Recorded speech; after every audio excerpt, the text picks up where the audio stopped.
Welcome to Boxing Fans Talk TV. I'm your host, TDT. You can refer to me as Miss T. Y'all see the thumbnail. Charlo, Jermell, that is, promises a KO. How much y'all betting? That's my question. If any time to bet on a fight is now. But you know what? We'll get into it. But first, let's turn to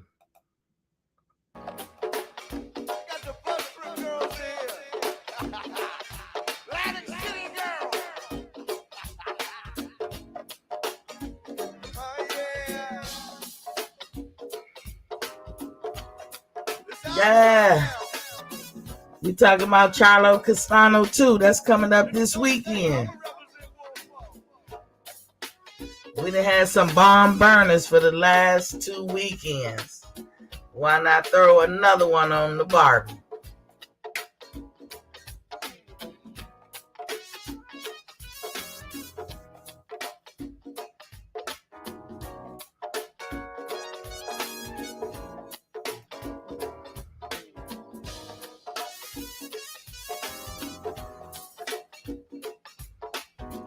Giving folks time to come in. Hey, don't forget, I come on Monday through Friday, 7:30 Eastern Standard Time. That's PM, that is. Don't forget to hit the like, share, and subscribe. Remember, if you already subscribed, you already locked in. You ain't got to do no more. You already locked in. I got you. And if you're watching me on the replay, don't leave a comment. Good or bad, I hear it. I'll take it. In other words, lean on that leezy when you step into the heezy. Just hit the like button when you step in my square circle. Do it for me, pretty please.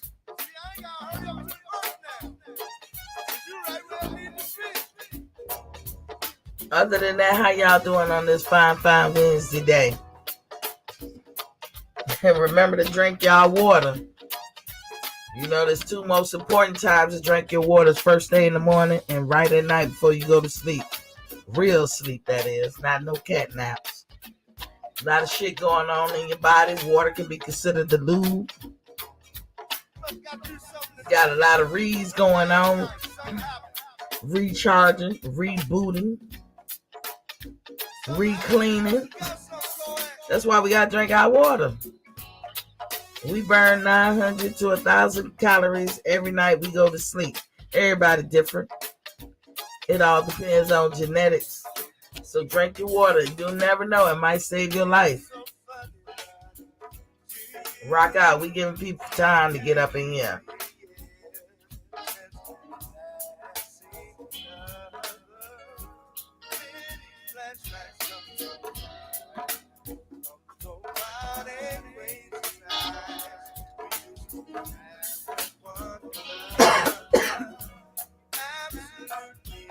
Y'all come on in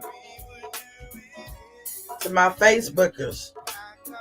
Stop what you're doing. Go through YouTube and hit that like and subscribe button. If you haven't already, hit the subscribe button. But every time you come up in here, make sure y'all hit that like, pretty please.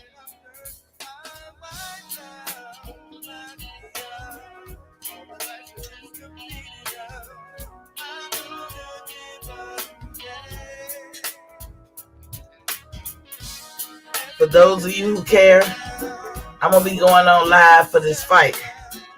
If I'm not able to do it, I done ran into some technical difficulties. Come through and watch with me. Saturday. I'm going to try to come on right before the first bout. If you got Showtime on your cable, you don't have to pay nothing extra. No pay-per-view. This is not a pay-per-view fight. It's going to be on Showtime.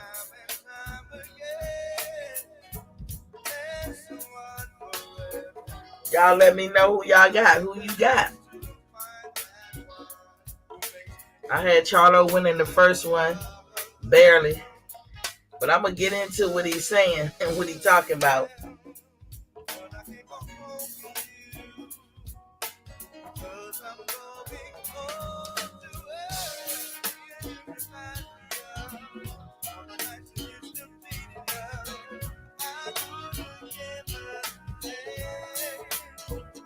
If you struggle to lose weight, you must see this.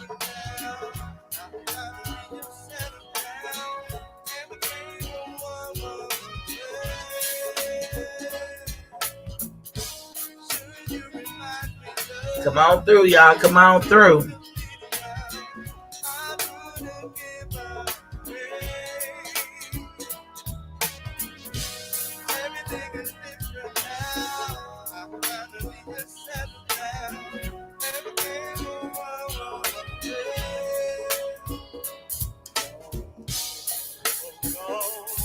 We ready to get up in that pocket. We ready to get up in that pocket.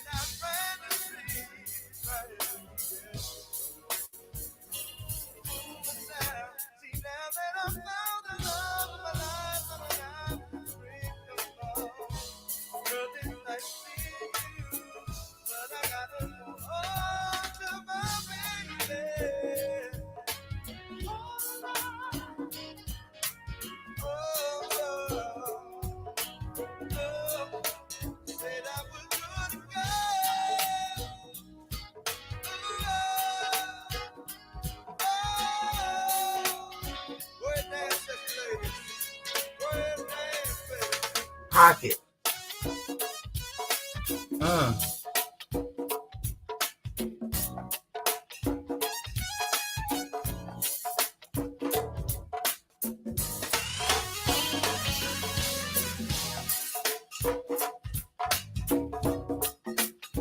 Y'all come through. Y'all come on in. I see you coming in and coming out. Come on through. Shake that tail feather on Wednesday.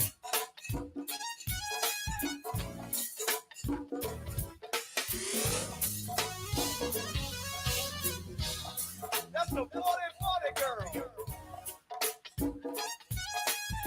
I ain't seen her dance since the 40-40.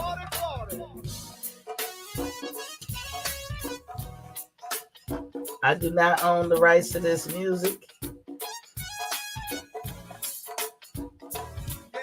So don't be hitting me off YouTube or Facebook.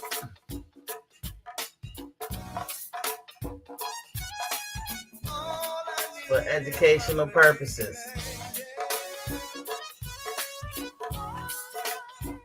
Hope y'all dancing in y'all seat.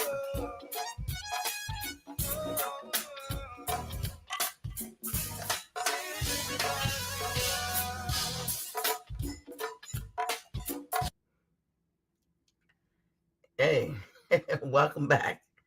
I'll be over here jamming. Anyway, so the thumbnail, Charlo promises a KO. How much y'all willing to bet? I mean, this right here is a fight that I think people should go ahead and place a bet. This is a barn burner. You know, this one is gonna be that barn burner. And I dare to say this past weekend and the weekend before were very exciting barn burners, you know. Just to show y'all, let me see. Hold on. This is why this fight is so important. It's going to be history making. It's going to be history making. Let me take this picture down. This fight is going to be history making because look at the junior middleweight champions they've had over the years. The last one was November 20th, 2004 for the great Winky Wright. And at that time, the WBO didn't even have a belt. They wasn't online as far as a belt needed to become undisputed. Winky Wright looks like he was the only one who had 3 belts. Before him, it was always WBA and WBC. So Winky Wright made history by getting it done with the 3-belt era. Charlo stands to make history by getting it done with the 4-belt era. He'll be the first to do it. You know, when you're talking the first, you going in the books, whether we like it or not. You know what I'm saying? As y'all see the list of folks who accomplished this goal. And Charlo stands to be another one who does it. But he got to get through Castellano. Now, in their first fight, I had Charlo winning just by a little bit. So we'll see if he can even come that close or even further. But I don't know what y'all think. That's gonna be a good fight. WJ Luckett is in the building. What's popping, King? He says, salute Queen T. I hope Charlo does get the knockout. That way there are no excuses when Bud moves up to 154 and beats him. Yep, that's one way to look at it too. Yeah, I feel you, WJ. I'm gonna always vote for the home team, Castellano is not American, number one. And Charlo he's of my race. So I'm going for him. I hope he win. I don't hate Charlo, but I do not like any adult or kids that got behavior problems. I can't deal with shit like that. And the older I get, I know I'm not the only one. I know I'm speaking to the choir. The older you get, the less patience you have for shit like that. That's why Charlo catch grief, because it's his behavior. It doesn't match up with, you can't even look at his behavior and say, oh, I see why he did that. He legitimately had a reason for doing that. You can't even do that. Noah GX out of Japan is in the building. He says, salute, Queen. Salute to you too, King. Yeah, so it's hard to give the Charlos a reprieve, because it's almost like, did they get any home training? But I would never vote against them or want them to lose. But I do fall back in my wanting anything from them, because I just always know bad behavior gonna come with it. So I don't even allow myself to get excited about anything that they're doing. So let me put out some of the schedule. You got Acosta versus Rivera on the Zone May 12th. That's tomorrow at 9 p.m. Eastern Standard Time. I doubt if that's pay-per-view. You got Scardina versus De Carolis on the Zone May 13th. That would be Friday at 2 p.m. Eastern Standard Time. Again, I doubt that is pay-per-view. Everything Eastern Standard Time, by the way. Bentley versus Udofia. I don't even know who they are. Channel 5. May 13th, 2 p.m. Eastern Standard Time. I don't even know what they mean by Channel 5. Mayweather versus Moore on Fight TV, May 14 at 2 p.m. That's going to be on Saturday, even with Mayweather, y'all know he one of my favorite fighters in the ring. I don't know about outside the ring. He give me pause a little bit, but in that ring, he is the GOAT. But I'm not buying that fight. That would be the first Mayweather fight I'm not buying. Because I really want him to just stop fighting and move on. I do, I know it's in his blood. He can't help himself. How many of y'all buying his fight? I don't know. Then you got Kovalev versus Pulev on Fight TV May 14 at 9 p.m. Eastern Standard Time. Definitely not buying that fight. The Charlo versus Castano 2. That's on Showtime. So if you have Showtime, to all my folks looking at me in Facebook or the casuals out there, if you got Showtime subscription, you don't have to pay pay-per-view. I don't think this is a pay-per-view fight. That's going to be on Saturday at 9 p.m. Eastern Standard Time. I'm going live with that fight so we can watch it together. Y'all come through, I'm going to try to come on right before 9, like maybe 5 minutes or so, or right at 9. And we're going to look at it together. It's going to be 3 fights, I think, on that card. You got Ramirez versus Bozell on the Zone May 14 at 9 p.m. too, as well. And then, ending out the month, you got Leharaga versus Metcalf. The Zone, May 20th, 2 p.m. Ming versus Pascal. Pro Box TV, May 20th at 9 p.m. Andre versus Parker, it was postponed. Buasi versus Richards on the Zone, May 21st, 2 p.m. I think this dude, Alamate Connolly versus Dignam, but I think they're talking about Janabek. That's going to be on ESPN, May 21st at 9 p.m. And then you got Benavidez versus Lemieux. That's another Showtime. Benavidez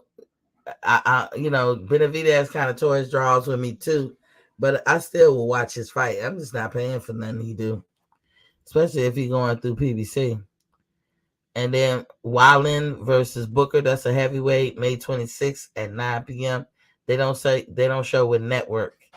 And then Davis versus Romero, that's on Showtime.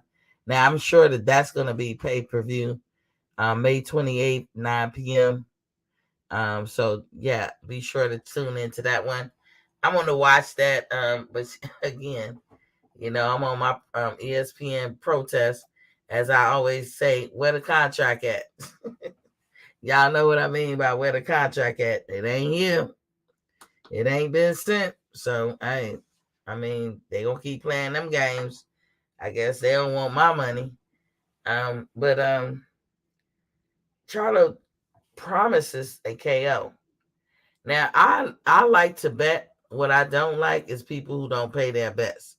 I'm gonna be in the process of trying to create some kind of like account where y'all folks can drop y'all money in. It ain't gonna be nothing I'm gonna touch. With that comes trust. You guys, I could tell you all day you could trust me, but you have to feel that you could trust me or whatever. And I understand, but that's the problem with us betting on online and stuff with each other, because we worry about whether the person gonna pay or whatever. All I can say is if you're a person who places bets, then honor your bet. Just honor your bet, and then from there, the floor is, the door is wide open. But if you give people pause, then they might be like, ooh. But we had some bets on my show, and everybody honored their bet. Everybody honored their bet. So I appreciate all of them. ATL, Shawty, me, D-Town Blaster, Birdman. We all honored our bets. So you know what I'm saying? And that's how it should be. I can't speak for everybody else. But and if you pass the money to me, I pass it right to the person that it's supposed to go to. So we did that. Shout outs to ATL. He had to come up on his bets. And that was the Earl Spence and Ugas fight. I don't think nobody betted each other that Earl wasn't going to win. I think the bets were whether Earl going to mention Terrence Crawford by name or the interviewer is going to ask him by name, and then he'll kind of like pussyfoot around saying Terrence's name, but he actually called them out and said it by name, and we betted on whether he gonna KO him or it was gonna be unanimous decision. So that's what's up. ATL had to come up on that one. We paid a couple of bills, huh? ATL said, "What's up, Queen? What's up with you?" So I'm gonna put this link in there because I'm just talking and speculating right now. So Charlo knows folks are very interested in this fight, and I just showed y'all the list of previous undisputed champions, and the last one was Winky Wright in 2004, November 20th, right? And that was during the 3-belt era. So Winky Wright is going into the history books regardless, because look at what he accomplished. He's the only one who have done that. The only one. Charlo will be the first, if he is to win, to this nigga. The only one. Charlo was like, Charlo would be the first ever to win. You got to turn me down the back. Turn me down. My bad. Hold on. While we waiting to mute him. So Charlo will be the first in his era to win undisputed in that weight division with 4 belts. He would be the first if he is to win. Or Castano. One of the two gonna win. So I'm just not agreeing with his strategy. That's the thing that's giving me pause right now. He knows we want to glean the skills. We want to see his skills. We want to see what he's doing and everything in the ring. But he going in there with the mindset like I'm knocking this dude the fuck out. And I don't know about that strategy. I You don't ain't know. take, yeah. What you think, ATL? I don't know about that one. I don't know about that one either because it should have been easy to do the goddamn first time. Not saying he can't do it because he did it against old boy or Harrison. You know what I'm saying? But The second time yeah, the second time. That's what I'm saying. he did And this that. gonna be the second time too, but he just had so many problems, man. But that I don't think that he just gonna just overcome like that. Do you think that Brian Castano actually has pop on his punches? That's why Charlo couldn't get him out there the first time. No, I think he just got a different style, that make fights and shit. It wasn't nothing Charlo could do. If he came up with something to, maybe go with the old fight, then that's probably trash because I'm pretty sure Castanio got a new strategy he got going on because he already seen one thing. So pretty sure he gonna have a new strategy too. You know what I'm saying? We just seen fighters coming there calling themselves trying to knock people's heads off. T.O. abandoning his boxing skills. I think if T.O. would have stayed to his skills and how he get down, I think he could have beat George Cambosa. I think if you got pop, and I think the Charlos do, both of them, then that punch is coming. You just got to set it up right. But to go in there and tell me something, you going for the knockout, y'all know how Charlo is. When he fight emotionally, he loses. What you think about that one, ATL? Yeah. And I still don't think that he just, not say I'm not gonna sit here and say he can't do it because maybe he think he needs to apply more pressure because he damn sure didn't in the first fight. Just like you said, I think he respected Castanio power and would try to switch up the plan, but the plan he tried to switch up on didn't fucking work. Exactly. We saw him trying to be too aggressive in the first fight, and Castano so awkward. He was catching him. But Castano is there to be beat because to me, Castano is not a more complete fighter than Charlo is. He squares up a lot. He's just awkward as hell. Yeah. And I think, but when his awkwardness, he land them blows. And I think he gave Charlo something to think about where Charlos was trying to be aggressive, but at the same time trying to be careful. And I don't know how he doesn't transition with that easily. He can't, it's like he's not good at, I'm going to be aggressive, but I'm going to be careful at the same time. I don't think he could do that real well. Yeah, well, I hope, the time he had in between from the last fight, he brings something different because if he gonna bring the same shit, that shit ain't gonna work out. Y'all heard it from both of us. You gonna bet on this fight? Nah, hell nah. Nah. Nobody trying to bet.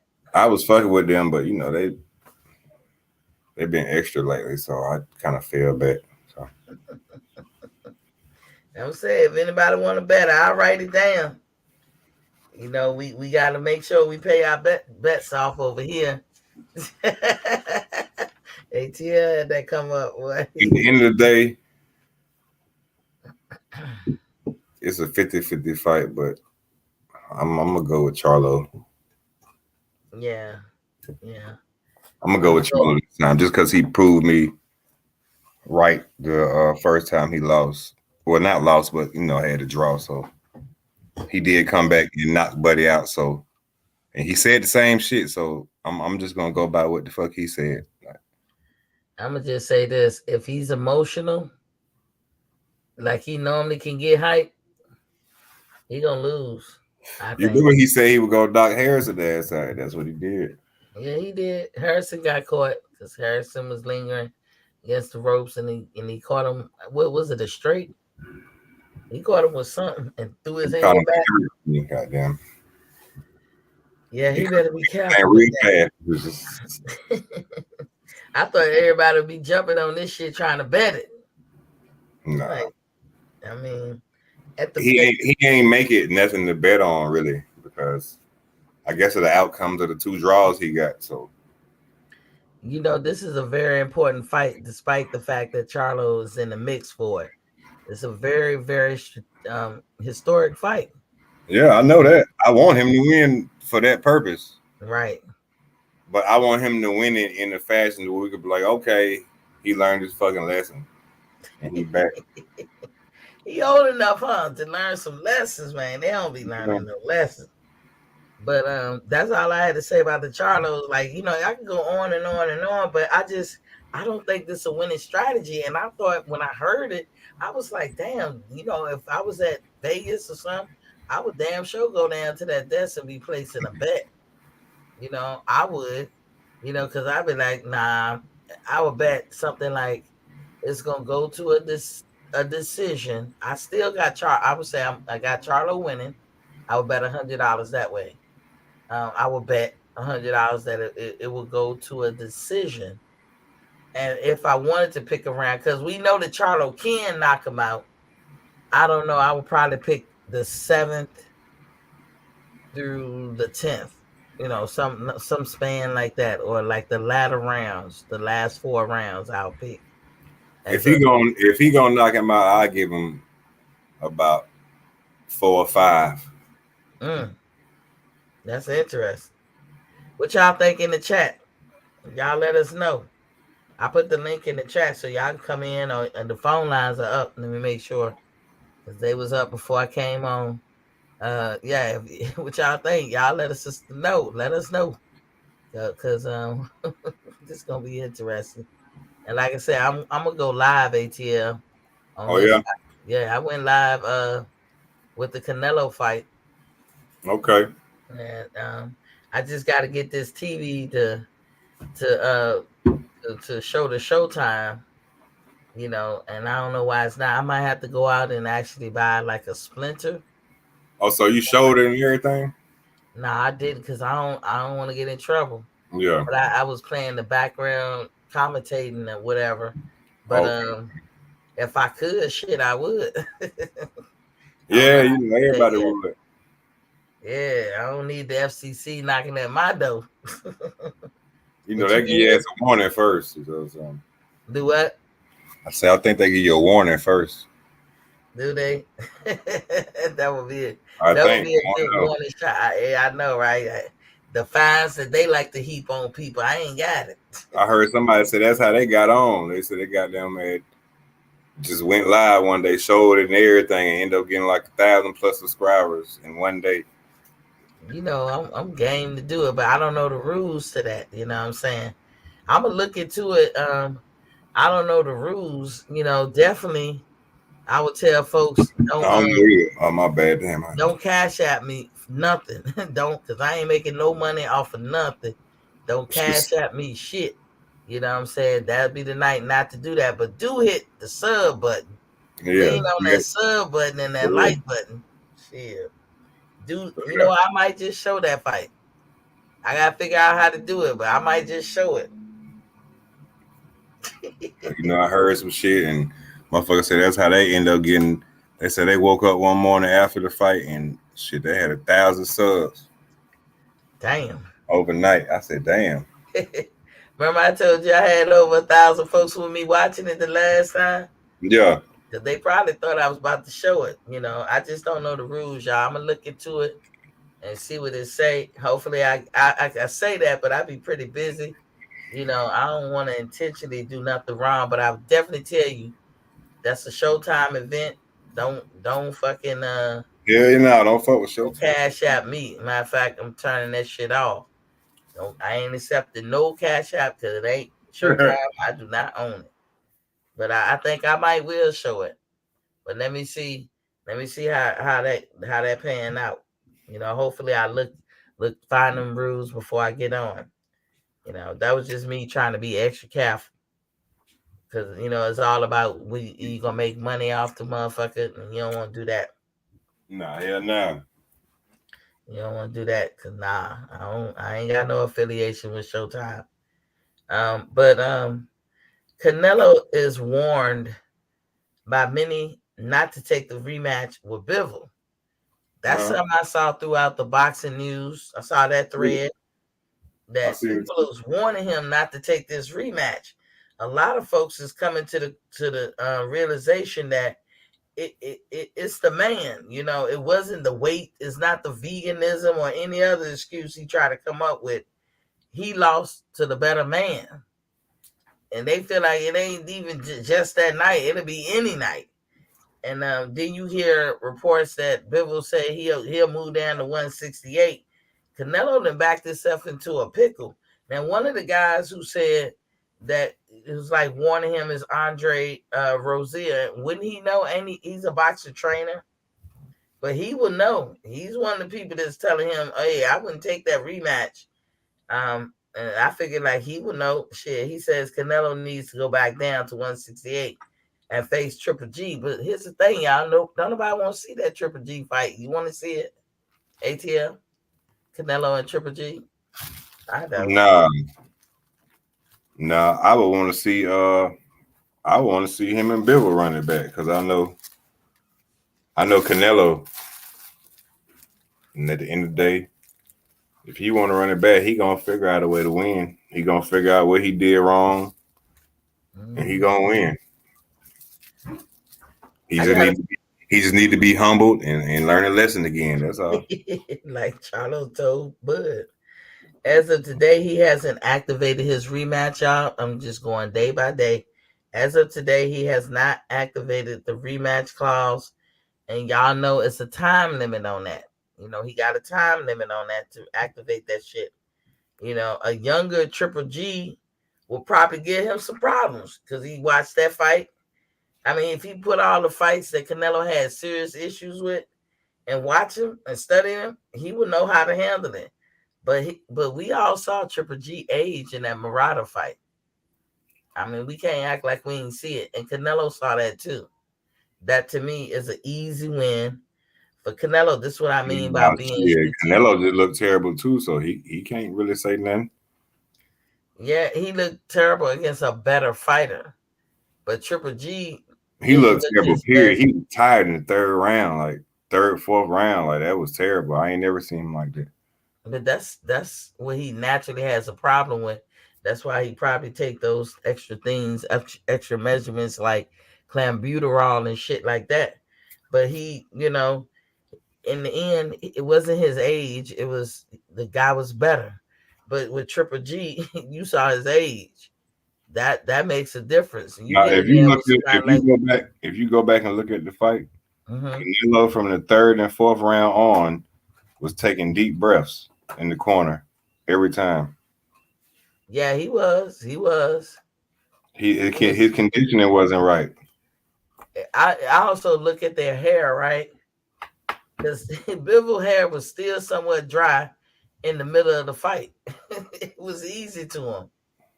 That just tell me like you ain't got to put forth a lot of effort, but Canelo had to dig deep, and his digging deep won't good enough. So you got Triple G has fallen off of his rocks, and with his reflexes and his agility and all that's not the same. But they say, you know, you keep your power. You know, that's the last thing you lose. So it's not like he don't have a chance. But in order for him to beat Canelo, he got to move around. He got to beat him with angles and everything. He got to mimic, put like all three of them, Lara, fucking Floyd, and Bivol. And you might even say Trout, because Trout was handling Canelo until he got caught. So, you know, I don't want to see the Triple G because I think it's an easy win. And nobody wants to see that. Yeah, I see you handling something. So that fight with Triple G is gonna be like a waste of time. Y'all hit that like button. So, you know, we'll see. I know that it's on schedule for September 17th. That's what the schedule was even before he took the loss. But Eddie Hearn said that's all dependent upon Canelo. So, maybe he'll take the rematch and it'll be Bivol on September 17th. Maybe he'll move forward and fight Triple G on September 17th. I know that fight ain't gonna make no money. And guess what? When we all out here calling him the cash cow, that motherfucker done fell off because he was guaranteed $15 million. I showed y'all that shit, which If I'll I talk was about Bill, I wouldn't even fight him again. Triple G or Bivol. If I was Bill, I wouldn't fight Canelo again. Yeah, but Bivol, you know what? Bivol said he wants undisputed. Now he don't mind going for it at 175, but if he can dip down to 168, take all that shit, you know what he gonna do? He gonna drop them belts and go right back to his weight class and then go for the 175. We'll you definitely going in the history books doing some shit like that. I mean, you know what I'm saying? But is Canelo gonna defend that 168 crown? I don't know. That's the question right now. That dude got a I lot of think ego. so. If Buddy come down to Canelo shit, I think he'll lose. I don't think he'll lose. I don't think 175 to 168 that big of a deal. It is for Canelo. Canelo still, even at 147, his I leg ain't see is Canelo gas out at 168. I ain't see him gas shit. out. I did. You ain't never He seen fought him. Caleb Plant. He fought Caleb Plant to the end till he got him with that body shot. But I personally think, and this is me personally, I personally think, and I don't have no proof for this.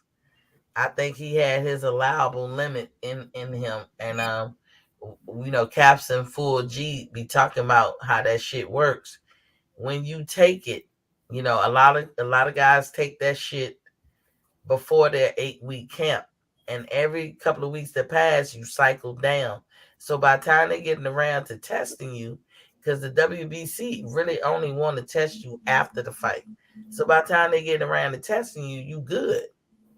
Your ratio to testosterone to whatever else they looking for, those isotopes, is the normal amount. So I mean, I think but that VADA testing does not start until that fight is officially announced, and usually the A side person gets to announce the fight. Now it will remain to be seen if Bivol and Canelo rematch, who will be considered A side, because Bivol keeps saying, y'all ain't gonna do me greasy this time around. Y'all gonna give me my props. It's the only way I'm getting in the ring with him again. I did it for the hell of it, for the legacy of it all. This time around, I want to get paid. I want to get my respect. And that's what Bivol is claiming. Me too. Yeah. Renaissance Rain is in the building was Poppy King. He said, I felt like Triple G won the first fight. A lot of us do, Renaissance. And he said, Bivol at 168 versus Canelo would be an interesting fight, but I don't think Bivol should accommodate Canelo like that. They should rematch at 175, then Bivol should fight Better BF. That's a good plan too, Renaissance, or the winner of Better BF and Smith Jr. That's a good one too. Tell you in the building was Poppy King. What you Hey, got on it? salute, man. What are we talking about right now? Charlo? Yeah, we were talking about Charlo. You can get into it. Charlo promising to knock out what's his name, Castano. I think that's a terrible strategy. I think when he be like that, he be fighting emotional. And I think if he fight emotional, he gonna lose. If he fights the same way he did last time, he will lose. He needs to put more traffic, either setting that jab up. He needs to, I mean, like there was so many times in the fight where Charlo was just letting up traffic so that Canelo could, not Canelo, I'm sorry, so that Castano could get inside. He needs to put that jab out and make sure that Castano can't close that distance. If he keeps Castano at distance, controls range, and even when he does get back into the ropes, does what he can do, either pivot or smother his work or just clinch, I think he can win it pretty easy decision. He has to be smart though. He has to make sure that Castano is not able to control that distance, give him that 1-2, throwing him that jab. And then I think he'll be perfectly fine. But I think he needs to go into this fight being smart. Last time he did not listen to Derek James, and that made the fight way closer than it had to be, in my opinion. Derek was telling him what to do, and he just wasn't listening. Like he wasn't listening to at all. It was like Derek was telling him exactly how to beat this man, and he would not listen. So he needs to make sure he's listening to his coach. Give him some. I don't think he should be in that high guard either. I think that makes it too easy because you're not being able to control any distance. No, there's no traffic when you're in that high guard. Just putting your guard up. But yeah, him switching his guard and putting that jab out there, I think he'll be able to control the distance and beat Castano. But he can't. He has to fight intelligently. He can't fight stupid like he did last time. What you think the reason why, Tay, that he didn't listen to Derek? I don't know. I mean, I don't know. Maybe he saw something different. I remember. But I don't know because like I can't like Derek was telling him exactly what to do to beat this man and he wouldn't do it. Maybe the moment got to him and he was just like, I'm just gonna knock this dude out and just abandon when everything else saying I'm just going for the knockout. Yeah. But I don't know why. And also Bivol is just a bad matchup, bro. I mean, especially if Canelo fights like he did. I mean, to me, to keep it 100, he's been fighting worse. Before at 154, I think he fought the best. But I mean, at 160, Canelo's just gotten super basic. He's like, his combinations are the exact same. He's not varying anything up. And he just thinks that, oh, I know how to beat a jab. I'm just going to hit your arms and eventually someone, your guards is going to go down. For those bigger guys, that's just not going to work. And you even saw Bivol at the end of the fight saying that you were hitting me and that shit didn't work. So, I mean, Bivol made sure he had a lot of clips out there showing, hey, I'm cool. You know, this arm looked fucked up, but he was pulling the bitch up, drinking or whatever. Hold on, let me correct something.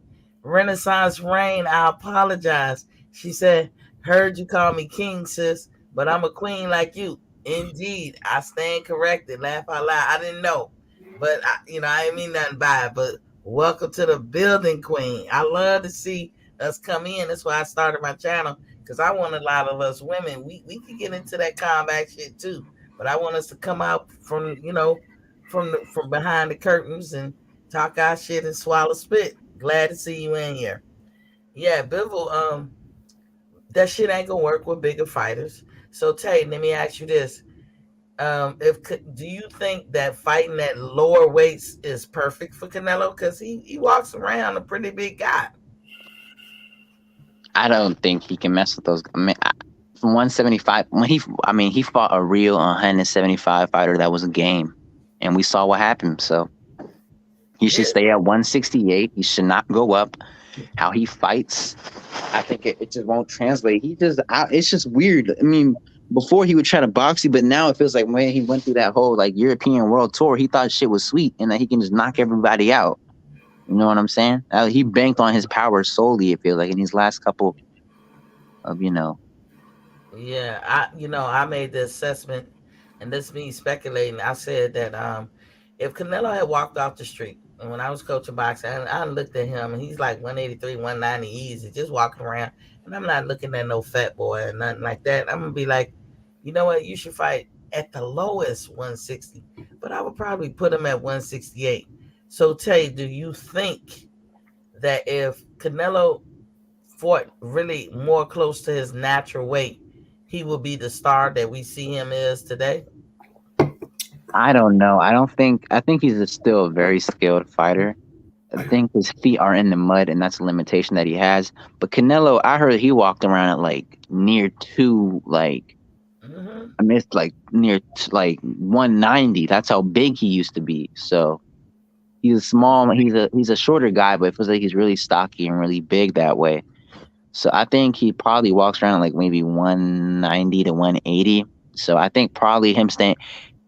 He says he can't make 160, so I mean he must be pretty big then. So I think 168 is perfect for him. I think he's still. I feel like if he's real, he just can't fight. That's just Beevil's a bad style matchup. I don't think even at 168 he would beat Bivol. That's why I don't think he should. I mean, I don't care if he fights him again, but if he fights him again, I think he will lose again. And I think it will be the end of Canelo. That whole shit with him being the greatest fighter of all time is dead. Him being a top 10 fighter is dead. The greatest Mexican fighter is dead, especially if he loses again, because that's just going to be bad. I think he should just make the excuse like he always should, that he was too small and blah, blah, blah, blah, blah, and then not fight him. His fans going to walk him into some shit, bro, making excuses, making that he's too small excuse, bro. Because if he thinks it's just can't put the cart before the horse. No, I cut through you. This is why I always say Don't put the cart before the horse. But go ahead. But yeah, if he really fights him again, it's just gonna be bad in my opinion. I felt like Beeble let him off the gas on multiple occasions. I felt Beeble should have been throwing more combinations to go to that jab a little more. And I feel like he didn't do that. Like I feel like every time Beeble let off a combination, it felt like it would hit. Like he would just be scoring. Remember So that? Remember that movie, Hunt for Red October, and the Russians shot out that torpedo, and then I forgot who was in control. One of the sub captains on the other ship. It was like what's his name, Sean Connery, and the other guy, the American dude, and they was like they turned towards the torpedo and went towards them because when you shoot out torpedoes or any kind of, I want to say bullet, but it's more than a bullet when you're on naval ships. They can be saltwater activated, meaning as soon as it hits the salt water, the shit's active, or it's a time thing when it becomes active. So they measure that shit real good. But if you turn and close the distance, the time, the torpedo didn't go off. It just was a big metal thing hitting another metal thing, and it broke in half. Right. Of course, the sub gonna win that battle. But the dude was like, he said Tupolev, talking about the Russian captain. He said right now he's reconfiguring his measurements because he ain't gonna let that happen twice. Meaning, Bivol ain't gonna let that shit happen twice. When he shot that torpedo, he made it active as soon as it hit the water. So, all the hesitation you was just talking about with Bivol, I don't think he gonna do that the second time around. But the reason why I'm talking about Canelo again, The water deal maybe right. because this fight just happened this weekend, but a lot of people out here is warning Canelo, don't do that rematch. You know water? No rematch. They telling him, Yeah. and I just named a notable boxing trainer, Andre Rozier, who, Yeah, and he would know. twice. He would know. He said, "Don't Good don't now. take that rematch." We hear you, ATM. I'm gonna put you on mute. It's not. Oh, you gotta wait for that order. especially at 175, he may get stopped, bro. He may and I think that would be bad. Yeah, if he go back 175, I think he'll get hurt. Because Bivol is gonna unleash on him. But I really do think that Bivol can make 168. Bivol thinks he can make 168, and I think it was the man. It was no other reason why he lost. It was the man he was in front of.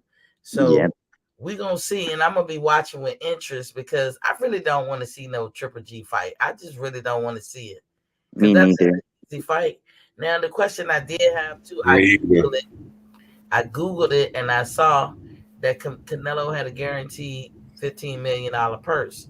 And again, I'm trying not to talk about the money until after the fights. That's the time for us to pontificate on that. But how do you get close? I'm asking both of y'all. How do you get close to 160? Because that's the deal we hear that Canelo got. How do you get close when you guarantee $15 million a purse? Do you know how I many pay don't. per views he had to sell to get close to 160? I don't know, but somehow they do it. I mean, maybe. I mean, they said they gave him 160, so maybe it's under the table. I don't know, or Yeah, through incentives. I don't know. I'm thinking that if you lose, the dynamic of that deal is possible that it's written in the contract that can change. Like, yeah, Yeah, you maybe. can get up to 160 providing you win. The minute you lose, we gotta reconfigure these numbers because he got 15 million guaranteed, but then he got 70% of the pay-per-view, which is going to be half of whatever the pay-per-view. So if the pay-per-view brings in 30 million, let's say, and that's providing they sell like at least between 400 and 500,000. If they That shit was sold that expensive much, as fuck too. That pay per view was way too expensive for yeah. my taste. Well, it was $60. It's cheaper Oh, than it was. someone. Yeah, it was $60. I heard it If was you 80 for people who didn't have the zone. Oh shit! Well, I ain't know that, but it was $60 if you had the zone or whatever, or like a lot of people they streamed it. But then just look at it. If you sold 500,000 at the $60, right? That would garnish you about 30 million. You gotta take Mhm. half of that and give it to the promoters networks and whoever else you gotta grease the palm for first with. So you working with 15 million. If Canelo gonna get 70% of 15 million, you talking about 10 or 11 million. And then that means Bivol gonna get the other 3 or 4 or whatever. Or 4, you know. So Bivol was standing to make about top 6 million in the fight, and Canelo tops about 25 million. That's providing they sold I have a question. 500,000 pay-per-view. What's up? Maybe it's like he signed to them for this amount of money, and then they also give him pay-per-views. You get what I'm saying? In a live purse. Well, Like, do they you know how gotta people give him sign contracts and then they get additional money? Like, you just right. signed for his service, but now you have to also pay for his service. Maybe that's it. Well, they trying to make the money to pay him, because the deal is they're gonna pay him up to 160. And y'all gotta read that language. You gotta look at it with the third eye. Not that we have one, but you gotta look at it with the third eye. If somebody say up to, they don't say 160, then that means up to can mean 99 cents, can mean $10. It can mean any number before 160. So that's the deal that he signed to give them 3 fights in this year. So if he coming back in September, then he got to be ready to come back in December. So if you guaranteeing him 15 million a fight, now he lost recently. You know, he lost this Saturday. So we don't even know if he can even guarantee the 15 million. He might be guaranteed 10 next time. Who knows? But my point is, how do you get to 160? Because now that money got to come from pay-per-view sales. Well, you know, they claim Canelo averages out about 700 to 800,000 pay-per-view. I don't think he's going to be doing that this year. I don't think nobody is going to get what they normally got highest wise in pay-per-view. I don't think they're going to gain that. So that means I'm giving him 500,000 pay-per-view sales, which would average out to about 30 million made on the fight outside of the gate and all that stuff. So he gonna get 70% of that, but half of that is gonna go to the networks and whoever. And he gonna, between him and Bivol, they're gonna split that other half, which, like I said, is gonna get him about as much as 25 million. That 25 million ain't nothing to shake the stick at. But how does 25 million, you 1 fight in of a 3-fight deal, how are you gonna generate the rest of that money to get you even close to 160? How? If you got tops 25, and that's if you did 500,000. Now, mind y'all, it was on the zone, so we ain't gonna get no accurate numbers of pay-per-view. But Hey, I have a question. Yeah, what's up?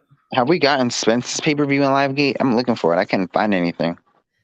You talking Like, about his exact last number. fight? His Yeah. last fight, he got I be hearing some dude said he did like 30 million Livegate, and I was like, yeah, it's not fucking true. Please. Yeah, they can say that shit.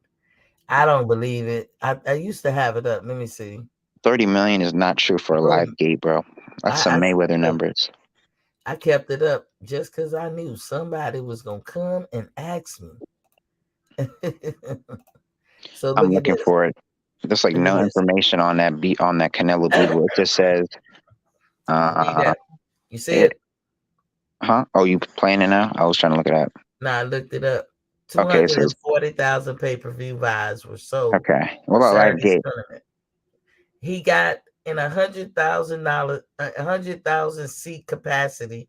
He sold, as they say, nearly. See, when y'all gotta listen with that third ear. I heard they said they sold 45,000, so that shit did not sell out. No. He sold nearly 40,000. That's the word they use. Nearly means anything from the number 0 to 40,000. But we ain't stupid. It ain't 0 that he sold. It ain't 10 that he sold. You know, we know he was up there, but he didn't go over 40,000 seats. That's 100,000 seat capacity arena, right? Or stadium. But he didn't even sell that out. He didn't even do half of that stadium. That's number one. That's so why not pick somewhere where it looked like you wall to wall, balls to ball up in the damn stadium? I think strategy wise, they need to do that because you're not filling up stadiums. That's so we can debunk that shit. but he supposedly had 240,000 sold pay-per-view, and that number in the States can be inflated. As Destiny Black always say, they don't report the numbers unless you break records. So the numbers can be plus or minus, up or down, either way. So we see 240,000 sold pay-per-view, and this is what they say he did. Now they go on to say, of course, they're gonna always try to compare it with Bud. So they go on to say, now I'm not gonna argue whether Bud sold 130 or 190. The first number that they came out with Sean Porter and Bud was 190 pay-per-view. Then they said, nah, it was 130. But you know, all of the Then I Crawford heard haters or 150. whatever, they're gonna say 130. Then I heard 150. But who cares? I mean, yeah, neither one of them are pay-per-view They're stars. not. But together, oof. And it would take them, they need each other both. They both need each other. I said that backwards, but that's what it's gonna take. Man, y'all see, this not Miss T's information. This is what they putting out. And we know that Spence was guaranteed $2 million for that fight. That's what we do know. Yeah. And plus, I want to say I'm glad Canelo took the Bebo fight because, to be honest, man, I thought the PBC route was gonna be way easier, bro. Because do you know why? Because I didn't think, like, looking at it from, I think Bebo is the best fighter he could have fought. Because people may say, "Oh, Errol Spence is better than Bivol," but Errol Spence is going to have to go up 3 weight classes, bro. Like, we have weight classes for a reason, man. It's going to be such a big leap. And I don't trust David Benavidez. He gets hit too much, and I don't know. His feet are in the mud as well, so he's going to be there for Canelo, and He he go has been for it dropped though. before. And ATL then dropped Charlo out. looked bad in his last performance, so I don't want to see, like, Charlo got to show me something. You know what I'm saying? He got to get to that spot. You know what I'm saying? He got to fight Yeah, someone and beat him, and then I want to say, hey, fight Canelo, because I don't want a Canelo fight a nigga off of little or worse performance. Like, nah. So I thought Bieber was the Benavidez best will opponent. Benavidez will sell out. He will throw them hands. He But gets hit with Canelo gave him some everything. good advice. He gave those guys some good advice. Y'all need to mix it up with each other. Y'all need to go fight each other. He Yeah. gave them good advice. And that advice still stands, even though Canelo lost. But Hmm. Canelo now, you gotta mix it up with them too. You gotta pick somebody. Yeah. Because you if you can't handle 175, and Bivol just showed us that you can forget about cruiserweight or heavyweight. So you Yeah. need to go back down. That He means you're may gonna beat have to Makabu, though. defend. Makabuti. He may beat him. Don't nobody want to see that. Now we'll know Canelo gonna catch the grief. He gonna if he won the fight and then he went to fight Makabu, they want a cake for Canelo. So, but it's gonna be hard to cake for him when he already took a loss like this. And I mean, he took a loss. I mean, sometimes I be wondering. You tell me what you think, but I be wondering, was this a worse loss than what Mayweather gave him? See, Mayweather clowned him. Mayweather sunned him, but Bivol beat his ass. I thought Mayweather beat his ass as well. But, I mean, I think Mayweather, of course, beat him way worse, 12-0. But however, for his legacy, I think people were able to use excuses like age excuses for Canelo. This time, they can't do that. He's in his prime. He's 31. Y'all keep saying he's the best of the best right now. You say he keep getting better. He's the best version. Nobody can beat this version of Canelo, and that version of Canelo just got exposed. So I feel like this may hurt more because, of course, like, hey, you lost to Mayweather. Do you know how many greats lost to Mayweather? So people gonna also be like, hey, he just lost to the GOAT. You know what I'm saying? He lost to TBE. But now when he lost to Beevil, those excuses are no longer there. You get what I'm saying? Exactly, Mundo. So let me move on to another topic. WBC has ordered a title eliminator between Ryan Garcia and Isaac Cruz. What you think about that? Ryan gonna get knocked out. That's what I think about that. I think Ryan gonna get knocked out. His chin is in the air every time he throws a punch, man. His Yeah, he punches don't are the use his same height. exact speed, the same exact combinations. He can't throw a jab to save his life. Like, he can't throw a jab at all. Everything is off of Ryan Garcia. He is super raw. He's a prospect in my eyes. You know what I'm saying? He's not a contender yet, man. He is the perfect example. Now I don't really, get down on most fighters because I try to show respect. But Ryan, I can't because I don't know if you're a YouTuber or a real boxer. And yeah, you won your last fight, but that was I hardly ever say cherry picking. But god damn, that was a cherry pick. They knew that Ryan will win that fight, and I guess he needed the confidence for his first fight back after a long layoff. But that dude Tago, that dude won't no competition at all. I can think of many people who would have watched his ass. Fortuna, Jojo Diaz, everybody pretty much in the lightweight would have watched his ass, and I think they knew that before the fight. Cruz, I'm not gonna say he's a complete fighter. I like Cruz though. I'm a fan of Cruz. Um, Cruz is determined. I mean, this is what I love about Earl: the determination, that heart of a champion, the will that they have. That's hard to break, and they ended to win it. And that's what Cruz have. Cruz, I think, just a little bit, and people might be shocked. I think he's a better boxer or a pressure fighter than Earl. I think the I dude disagree. don't let the fuck up. What you think about that? I'm gonna pause I right there. disagree. I disagree. I You think Errol's a disagree? better fighter. I You think. don't think he's a better pressure fighter than Earl? I mean, I don't think anything. I don't think he does anything better than Errol. Errol's inside game is amazing. Like I think he has probably either the best or his top two inside game in the game of boxing. You see how he's positioning and framing. His framing is amazing. Where you do like you see how he puts his like head in between a person to like frame their punches and like make sure there's no like smothering their work while also going to be able to extend his. He's amazing at that. But even though his jab is really great too. You know what I'm saying? That jab gives people a lot of problems. Now And that's I what know, the way and he it can be outdo. countered. It can be countered. It's not like this unbeatable thing. But I feel like that. He's just like it's just like his whole setup is basically for I'm going to pressure you and get you on the inside, and he's done that. You know. I Of course, think I think it's going Cruz to be is harder for him to faster. hit moving targets that aren't just going to be there. But you still see what he does. I think it's really great. His combinations, especially on the inside, are amazing. Especially that 4-3 that he throws. Seems like no one can stop that. But you know what? I think Cruz is a better pressure fighter. I hear you though. But I personally think he's a better pressure fighter because probably because he's younger. But he seems like he run you down. He don't let up ever. That's And it Errol's don't strength to me, matter. though. It Errol's don't strength matter. to Like it don't matter if you hit him. Now, if you catch Earl, you gonna get a reaction. With Cruz, it's hard to say. The dude he got one of the best tucking of his chin that in all the weight class when I'm comparing him to all the fighters, no matter what the weight classes. Cruz tucks his chin in very well. In that fight with Bivol and Canelo, Bivol had his chin tucked in the whole fight. That matters. That is one of them tactics that matters. They teach you that when you learn in the box. A lot of people deviate from it.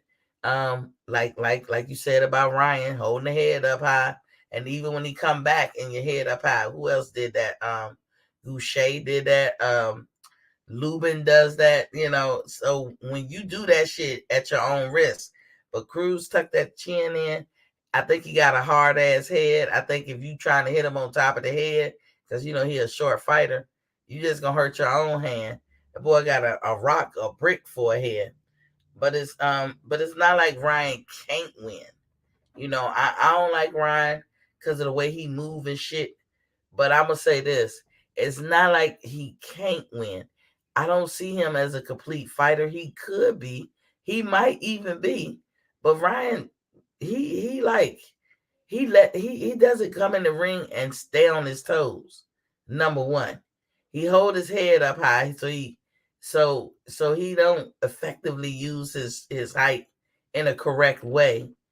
And what Ryan do got pop on his punches, and he's fast as a bitch. He's fast as hell. So if he's fighting the shorter Cruz, he got to find a way to pop that punch real quick and catch Cruz on his chin, even though it's tucked in real good. And I just don't see him being able to do it. But it's possible. It is very, very possible. But he do got Cruz got heart, and Cruz got that punch as well, and he can take a punch. And Cruz pressure is probably right now for me better than anybody else pressure, even over Terrence. His pressure is very, very good. And like I say, he tucks his chin. Ryan leaves his head up. This should be an interesting fight. But here's the thing. Is it gonna happen? Do you think it's gonna happen? Even though the WBC ordered it. Do you think it's gonna happen, Tay? Ryan says he wants to, but I don't trust him. I'm gonna have to wait. I'm gonna believe it when they're both in the ring. Not even when the fight's announced, because you know how Ryan is. Most definitely, Ryan is the reason why you gotta invent the duck clause, and I give Cruz that credit for inventing the duck clause, meaning, hey, okay, we can get in negotiations, we can sign all this preliminary stuff, but money flies out of hand even before the contract is really inked. You got trainers to pay, you got gym memberships to pay, and whatever else you do to prepare for a fight. You gotta reserve your fucking room.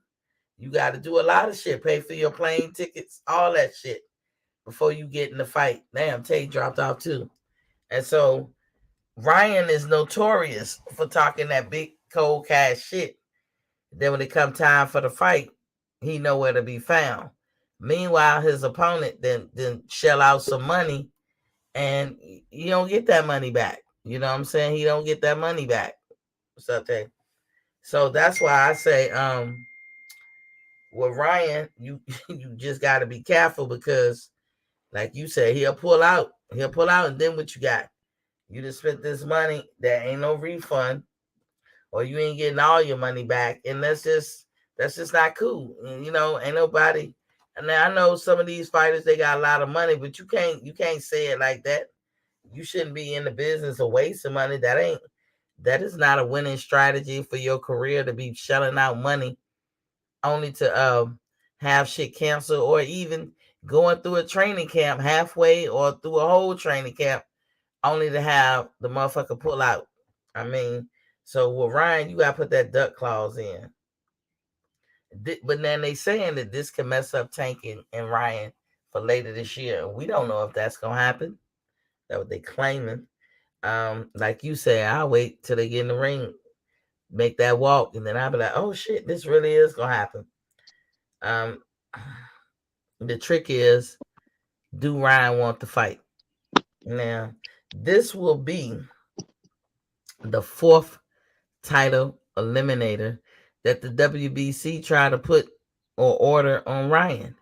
Y'all remember the first one was, well, I wrote it down. We got Luke Campbell, which he did fight that one. Then we had Javier Fortuna, which he backed out, and Jojo Diaz that he backed out. So now we got Cruz. Maybe he'll fight it, maybe he'll back out. But if he back out, y'all already know what time it is. You can't put too much faith into it. And all you gotta do is look at his box rec and look how often he fought, and look at the clips out there and all that. One thing I did want to say, I meant to say yesterday. So Tay, you remember when Canelo was ragging on Ryan? It was like he come to the gym, he stay about a minute, then he leave. He ain't putting in that work and blah blah blah blah blah. And it came out to seem like it was true. And he was talking about him, and he was talking about Andy Ruiz. And it was like they're not really dedicated. They're not even showing that they dedicated.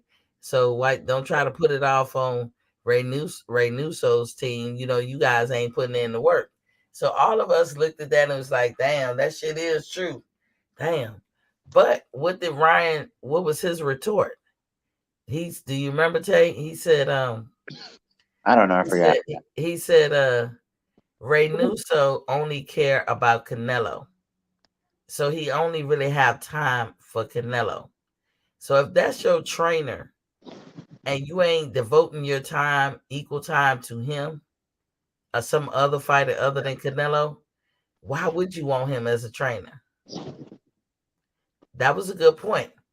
that was never been shown. But if you look at the Oscar Valdez fight, because Oscar been complaining about the fact that he feel like they kind of pushed him or guided him into the fight with Shakur, and like he almost went against his best mind because Canelo was like, "Man, you got to fight him," or they was like, "Yeah, you got to fight him." I mean, I'm glad that they made him do that. Yeah, He's the guy that said nobody ducks anybody in the sport. I'm talking about fighters will fight fighters. And so back those words up. He's the one that came out and said that. He was trying to down on Mayweather. Oh, Mayweather didn't fight these guys. I'll fight these guys. When he was scared of Shakur Stevenson, you're even admitting that. So I don't want to hear anything that Oscar Valdez says.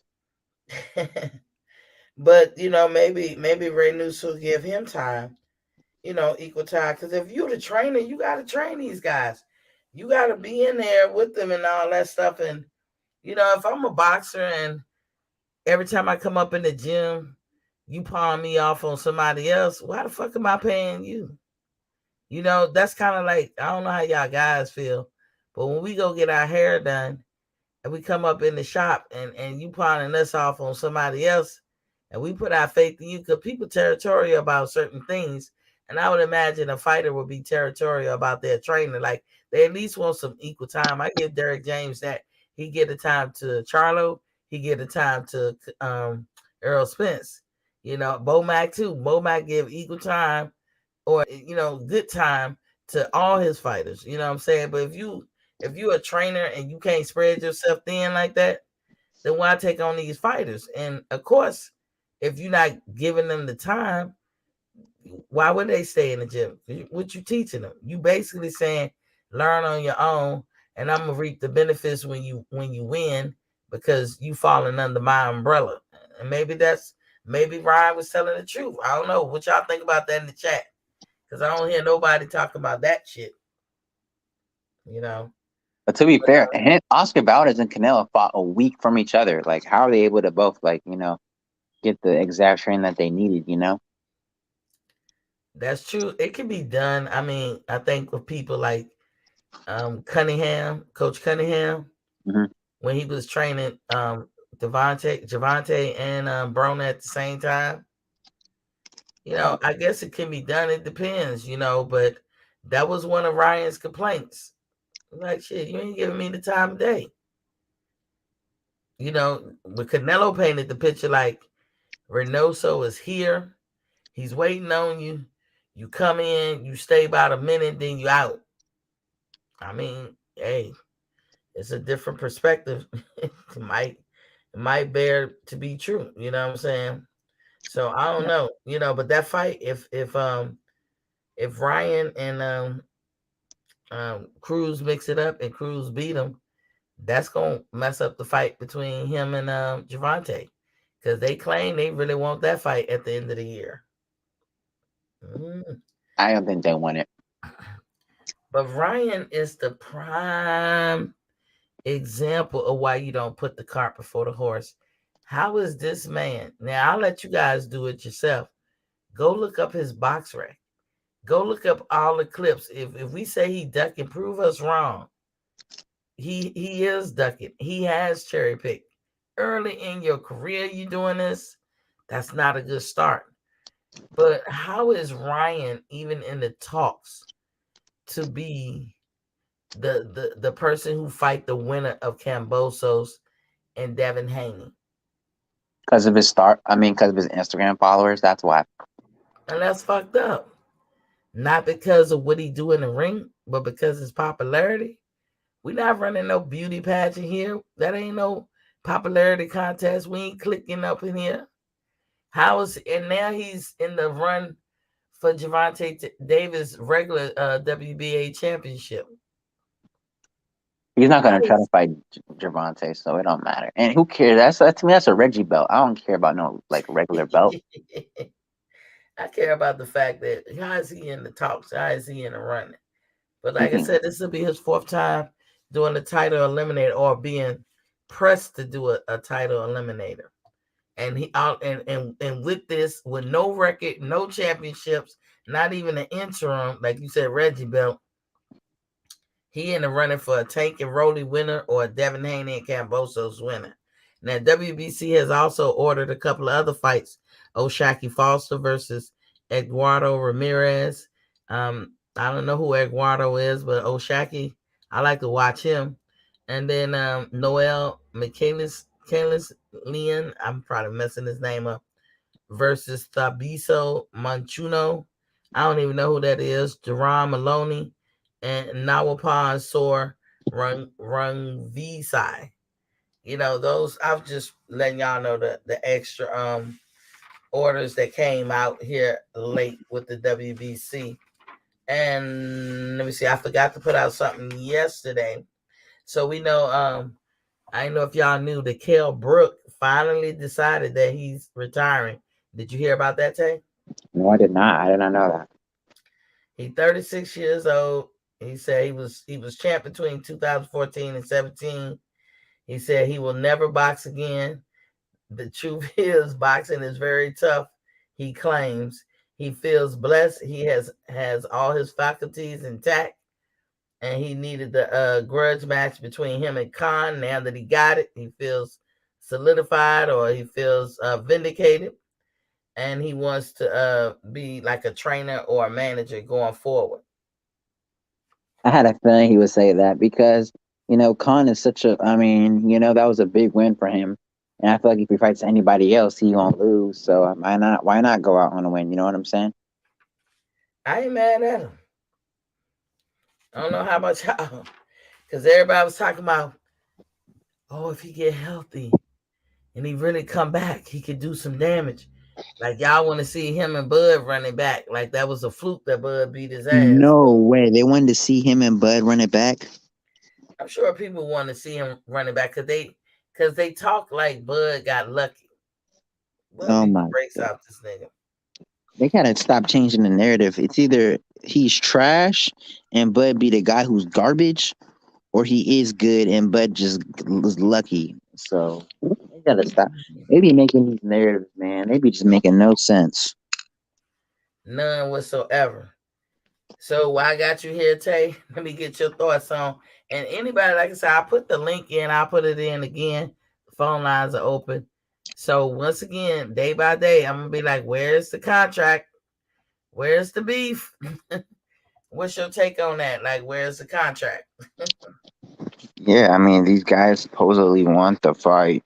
And, you got these PBC stands that are lying about Bud being sent a contract. There has been no contract sent. Even Steven Espinosa. And, of course, Al Heyman never talks to anyone, so you don't get any Al Heyman things. But even Steven Espinosa, who runs Showtime, said, we haven't even really talked to Bud when he was at the Errol Spence fight. So these guys, it's just annoying. You know what I'm saying, man? You go send out the contract if you're not scared of Errol Sprints. Because, what was the holdup now? What's the holdup? Errol got past his fight.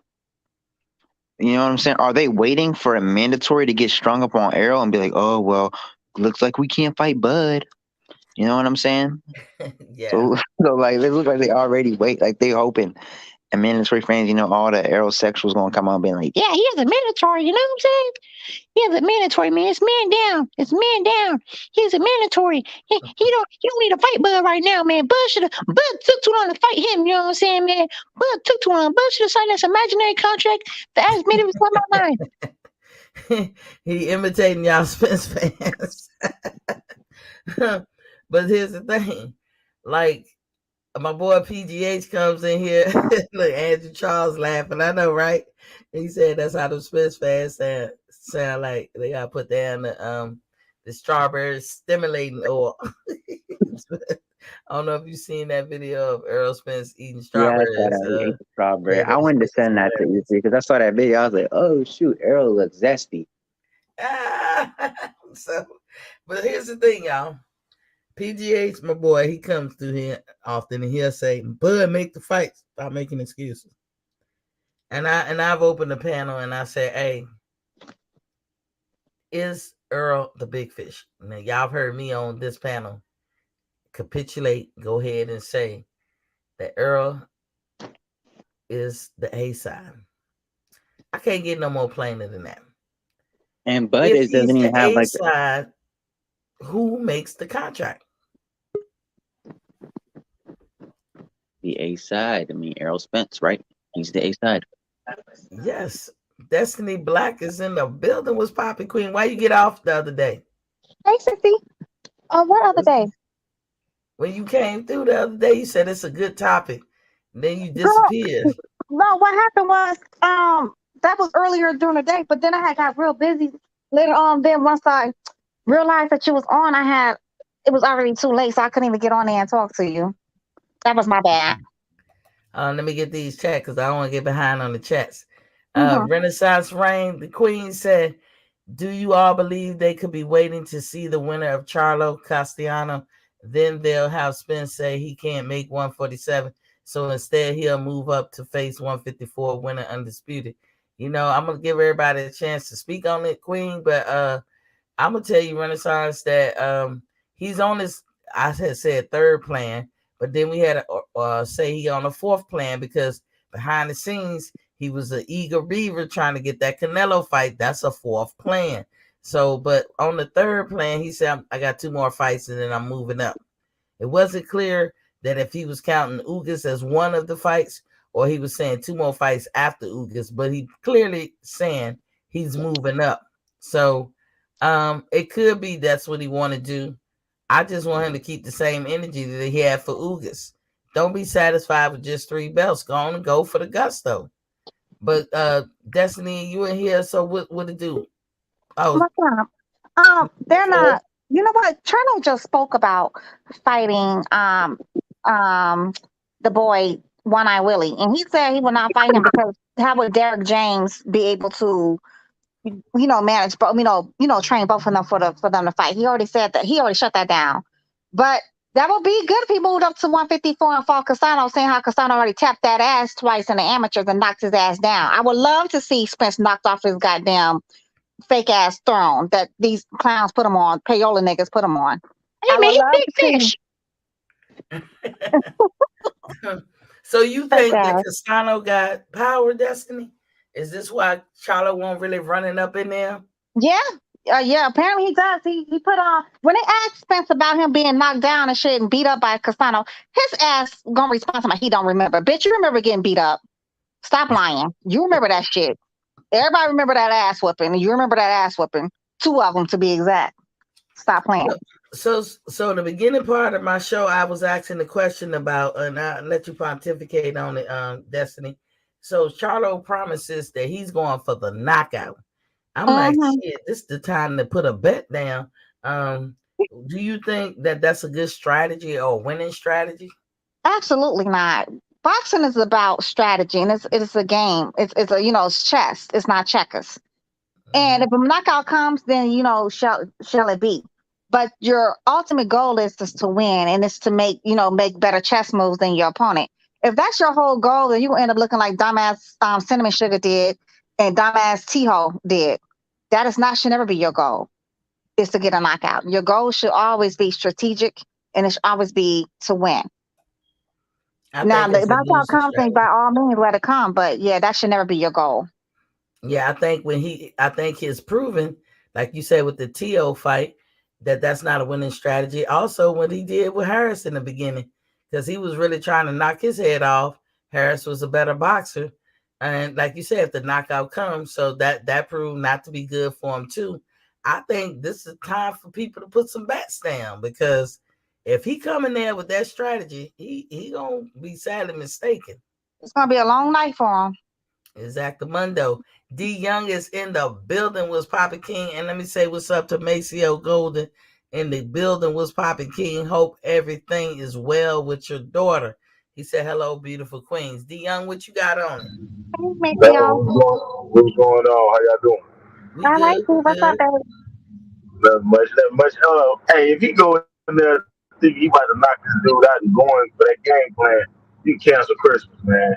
This is not what this nigga need to be going in there doing. This nigga need to go in there and box. Go in there and box. That's what Derek was getting on his ass about the last time.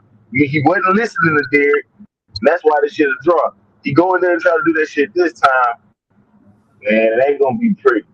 And each guy got a chance to really look at one another after, because I know they watch that film, the film on the fight with each other. So each guy's probably coming with something different, but Charlo can't go in there with that type of mindset. You saw it Uh-huh. happen with Tony Harrison, and but the thing of it is, Castagna. You breaking up, baby boy. D? We're I'm gonna come back listening. to D. D, if you can hear us, just jump in. We can't hear you right now. Andrew Charles is in the building. He said, all I know is I'm rooting for Castano to win because Charlo already made it very clear he wants no smoke with Bud if he beats Spence. I hear you, King. Yeah, Maceo he say did say hello, that. beautiful ladies. And then Maceo say, WJ, what's up? He doesn't want any smoke with Bud. If he wins, he is going to drop them belts and haul ass. Yeah, yeah. So Mhm. y'all, D back. What's up, D? You clear? Yeah. My bad. I was going through the mountains. But nah, man. I think he coming in with that game plan. That shit ain't gonna work. That shit ain't gonna work. I don't see us going to the cards either this time. I think somebody is gonna get knocked out. But if he's trying to go with that game plan from 1 to 12, that shit not gonna work, man. You gotta set this guy up by by fighting off the back foot, by using angles, you know what I mean, and making him run into something. Yeah, he You do. know, that's just how I think of him, Miss T. Oh, I see it that way too. So what y'all, that was one of the things when I heard that, I said, oh shit. If I was in Vegas, I'm putting damn money on this because I got Charlo losing. You know, we talked about Canelo again. Canelo is the gift to keep on giving. We was talking about the fact that there's a lot of folks out there that's saying that and you or Destiny can pontificate on this one. That a lot of people is warning him, don't take the rematch. Even Andre Rozier, and if anybody would know, I mean, he one of the folks, but it ain't just him. It's a lot of people saying don't take the rematch because, contrary to what Canelo said, veganism and the weight, it was the man standing in front of him that made him lose that fight. So what y'all think about that? What the prevailing wisdom is today? Like, don't take that rematch. Let's see, Do y'all agree? they could fight at 100 pounds soaking wet. Cinnamon Sugar's not gonna take that rematch. He didn't want to rematch Triple G. Let's be realistic. Cinnamon is not built like a champion. He's just not. He's built to do what he does and be an orchestrated. He orchestrates his greatness. He's not built like a real champion. He's not gonna get in the ring with too many people where he has to take risks and take a L. Because it didn't work against Lara, but they gave him on paper. It didn't work against the first fight against Triple G, but they gave it to him on paper. He does not like taking L's. He's not going to rematch Bivol because he knows he has nothing for Bivol. And let me say something else, Miss T, on that. I'm going to need all these black folks to stop hyping up Bivol. Okay, yeah, he beat a mediocre ass Canelo. We already knew Cinnamon been mediocre. We already knew he been a juicer. But don't be putting Bivol on this goddamn pedestal now that he's going to be able to beat every. Now he's unstoppable. Y'all do this to every white boy to come along. Y'all did it with Cinnamon. Now y'all about to do it with Bivol. Every white boy to come along, y'all put them on these damn pedestals. And then when they come crumbling down by a black dude, y'all stuck there looking stupid. Just because he beat a mediocre ass fucking Cinnamon does not mean he's going to mow through everybody black. And somebody said that the other day. I think it was Shelton Moore talking about he's going to beat the hell out. He could beat everybody from David Morrell on down. First of all, Boo Boo and Charlo's not even in a 175-pound weight class. But if they were, he's just not going to mow through no goddamn Boo Boo and Charlo. Stop it. He's not going to mow through goddamn David Morrell neither. David Morrell ain't got but 7 fights, 8 fights. Stop the madness. Y'all, he's Miss a very Destiny, basic. He's a very I'm basic gonna have to European fighter. He was very 1-2 all night. He's a very basic Eastern European fighter. He's very 1-2 all night. We've already seen those kind of Eastern European fighters get their ass whooped by the white black boxer. Stop putting these white boys on the fucking pedestal. That's all I got to say. Okay, D, I mean, what you got to say about yeah, it? I ain't gonna say. I'm not gonna say. Beaver getting put on a pedestal. But he showed he could box. But Styles make fights, man, and just the Canelo, just the hype up on Canelo. I ain't gonna say he a mediocre champion. He is basic because he only got one way he do shit, and he don't like fighting guys.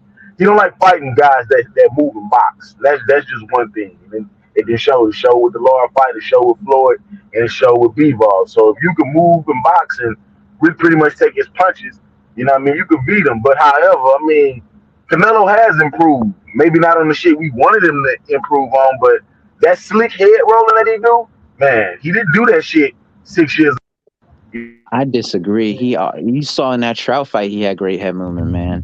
Y'all can hear me? Yeah, you have went out. Hold on, Yeah, I yeah, yeah. My disagree. bad. I got a call. Damn. hold on 1 second, y'all. Okay. Let me get this one chat, and then Maceo coming. He gonna have the floor.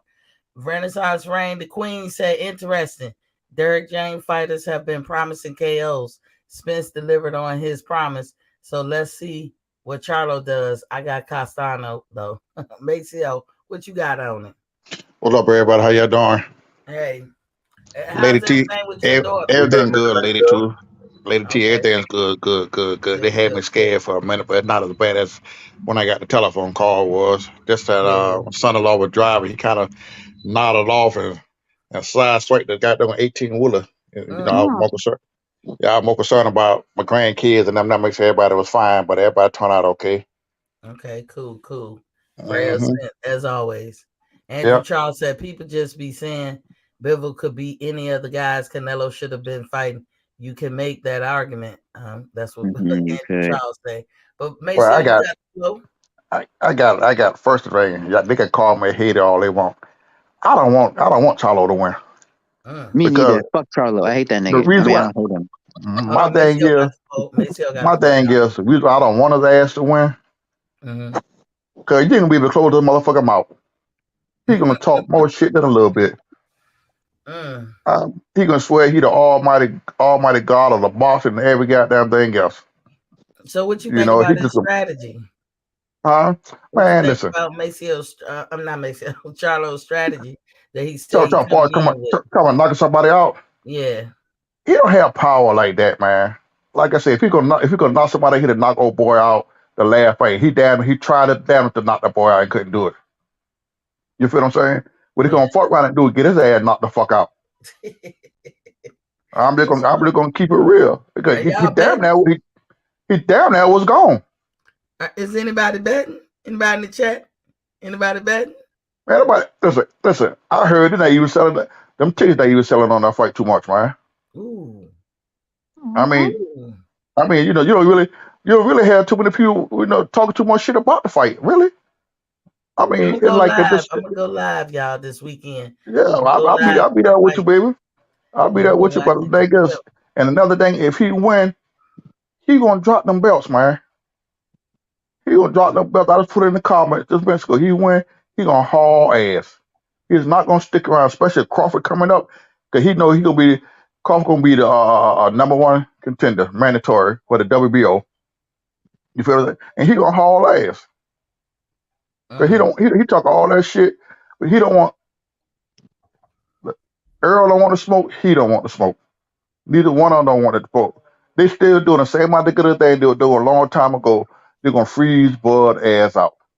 Ain't no sense in everybody talk about Bud signing the PBC. Ain't no sense he signed for what? So it could really freeze him out. They're gonna throw everybody else in front of him. Damn, D All fell except for out the fight too. we want to see. Hey, it's May 11th, y'all. Almost a month to the date since Spence Man, fought, and we don't have a contract. we're not going. Let you trying to see what's gonna happen after this weekend. You know, I give him to after the weekend. It's whoever won this fight. The only person I think will fight is Costello. I think he'll welcome a challenge to fight Bud. But Charlo, hell no. Yeah, Chano pretty much said that he busy. He literally said that in the interview he just had. He said, "I'm busy. Let him fight my little brother at 147." He said a whole mouthful. This just interview. He just said, "I'm busy. I just but if they decide that's what they want to do, put him in front of me, then I'll fight him." He ain't say nothing bad about Bud. I will say that, but yeah, But he's not going. Listen, he's not going. he was busy. It's just like L. Heyman. Like what somebody said, I listened the other day. L. Heyman is not going to jeopardize him or Spence fucking with Bud. Period. Well, that's Spence's new excuse is Al Heyman just slowing up the progress. Like somebody else said, a fighter who really wants to fight, they don't give a damn whatever because they're the fighters at the end of the day. They're gonna make sure Thank that you. fight happens. Spence don't want it. He don't want that smoke at all. I And just like I said, want Bud to move on. Bud should L. just go ahead Heyman, and retire. But Al she's Haymon is on his supposed to be diet. Al Haymon is not the promoter, so he don't make the fights. Al is the advisor. So why the fuck you need to call Al for? Al is the advisor. See, that's what Bar Aaron and Eddie Hearns and Oscar De La Hoya was going at Al Haymon as a boss. A lot of people forget that. They're trying to say, how can you be an advisor and a promoter? You can't be both. There's some kind of rules about that shit. So that's why they say Al is not a promoter. Al just the advisor. You feel what I'm saying? So Everybody can jump in, by the way. Go ahead. so everybody doing. So now they talk about call Al. So what? Al is the promoter now? Al You been a see? promoter. Al been Right. the I'm just HMIC saying. over there at PBC. And But that's why Spence don't want the fight. Let's just be realistic. He's afraid of that smoke. He afraid Bud yeah, is gonna tap that ass. And you know what? Let's just say for, by some strange reason, by the ancestors' graces, that Spence does beat Bud. At the end of the day, I don't give a damn if he does beat Bud. To me, Bud will always be the better fighter. He was just a better man that night. But to me, yeah. Bud will always be the better fighter, in my Yeah, Bud's a personal better opinion. fighter than Spence. And plus, we can make. I'm looking at it, y'all. If this shit don't get made this year, like my deadline on it for me to stop caring about it, man. If an offer ain't presented by at least June or I'ma say July, I ain't got confidence in it, and it's just to be honest with y'all, it's just seeming like they trying to age him out. Yep, Mhm.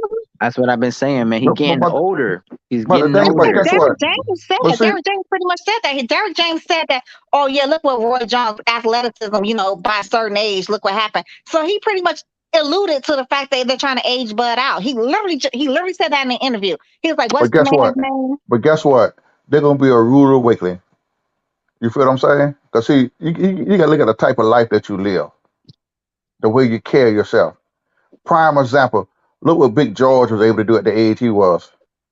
Yeah, because Bud don't live. He didn't live. 40, He You don't feel what I'm live like saying? Roy Jones. 42, Yeah, but I'm I sorry. mean, Bud lived a fighter Spence. lifestyle. Roy Jones never You feel lived what a I'm saying? fighter lifestyle. Look. George Foreman came back at the age at the age of 40. What he did? Came back and won championships. Mm-hmm. You feel what I'm saying? Oh, he too old. Why he coming back? He couldn't hang with the young fellas. He came in there and beat their motherfucking ass. So Yeah, Look at that was Mayweather. surprising.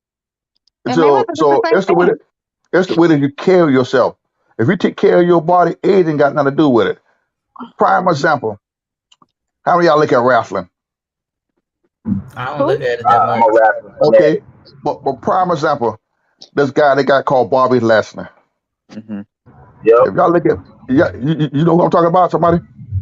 Yeah, I know you're talking about Mr. Maceo. Yes. This man 40 something years old. And Lady T and Medessa, y'all go look at this motherfucker here. This man got a body of a 25, 26-year-old. Healthy as hell. Big as a motherfucker. He one of the motherfuckers you have to get 2 pistols to shoot that nigga ass. So silly. Am I lying? I've never seen him before, Nah. so I can't say. This motherfucker's shoulders is about as big as my calves. Damn. Yeah, I mean, he about that 43, motherfucker's 44 years huge. old. I mean, this motherfucker here, and you look at him, Lady T, you were like, I don't believe this man is this fucking old. And he wrestled and he do UFC shit. Mm. So That's impressive then. yeah, so all this shit here, you talk about age. Age ain't nothing but a number. It's how you carry yourself, the type of lifestyle that you live. You take care of your body, The body gonna take care of you. body gonna take care of you. My goddaddy right now is something over damn near 80 years old. This man get out here with me and hump and work. Do the type of work I do. You can't tell him shit. He ain't doing it, he working on cars and shit. I would tell him, man, sit your old ass down. Yeah, some people like my daddy can't sit down, but that's just in the nature of the person, like right. some people is old, you old as you feel. Plus, if you don't, like you said to Maceo's point, if you don't put that wear and tear, because you might say Bud is a couple of years older than Spence, that's it. But Bud, age-wise, body, like his body age, probably younger than Spence.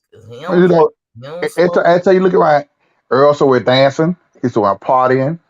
If he ain't training, he out drinking, getting fucked up. You don't never see Bud like that. Never. That man stay in the gym. He work with other fighters. He trained constantly. He take care of his body. Exactly. You feel what I'm saying? Renaissance Rain say Charlo did bring up Bud's resume again, but honestly, his resume isn't all that either. You talking about Charlo? That's what No. the president. And then she Listen, also said, "I just Charlo don't was think so happy. He was so happy he got that draw, that first fight. He about to get that cry. oh they saved his ass. I just don't think PBC wants to lose their cash cow fighter and those belts. PBC is drowning, and if Bud and Spence fight, they can pretty much wrap it up. Indeed, See, indeed, Queen. Yeah, and yeah, see, like they're trying to, that sounds they're pretty gonna accurate. they're gonna lock Bud. They want to lock Bud down for so many fights. He got to get a Bud beat. First of all, him and Earl both will have a rematch clause inside that damn thing. Okay, they both will have a But rematch you clause. know, with T, as Yep. as high as a demand of this fight, the contract, you know, this shit should have been signed, sealed, delivered maybe a week after Spence fight.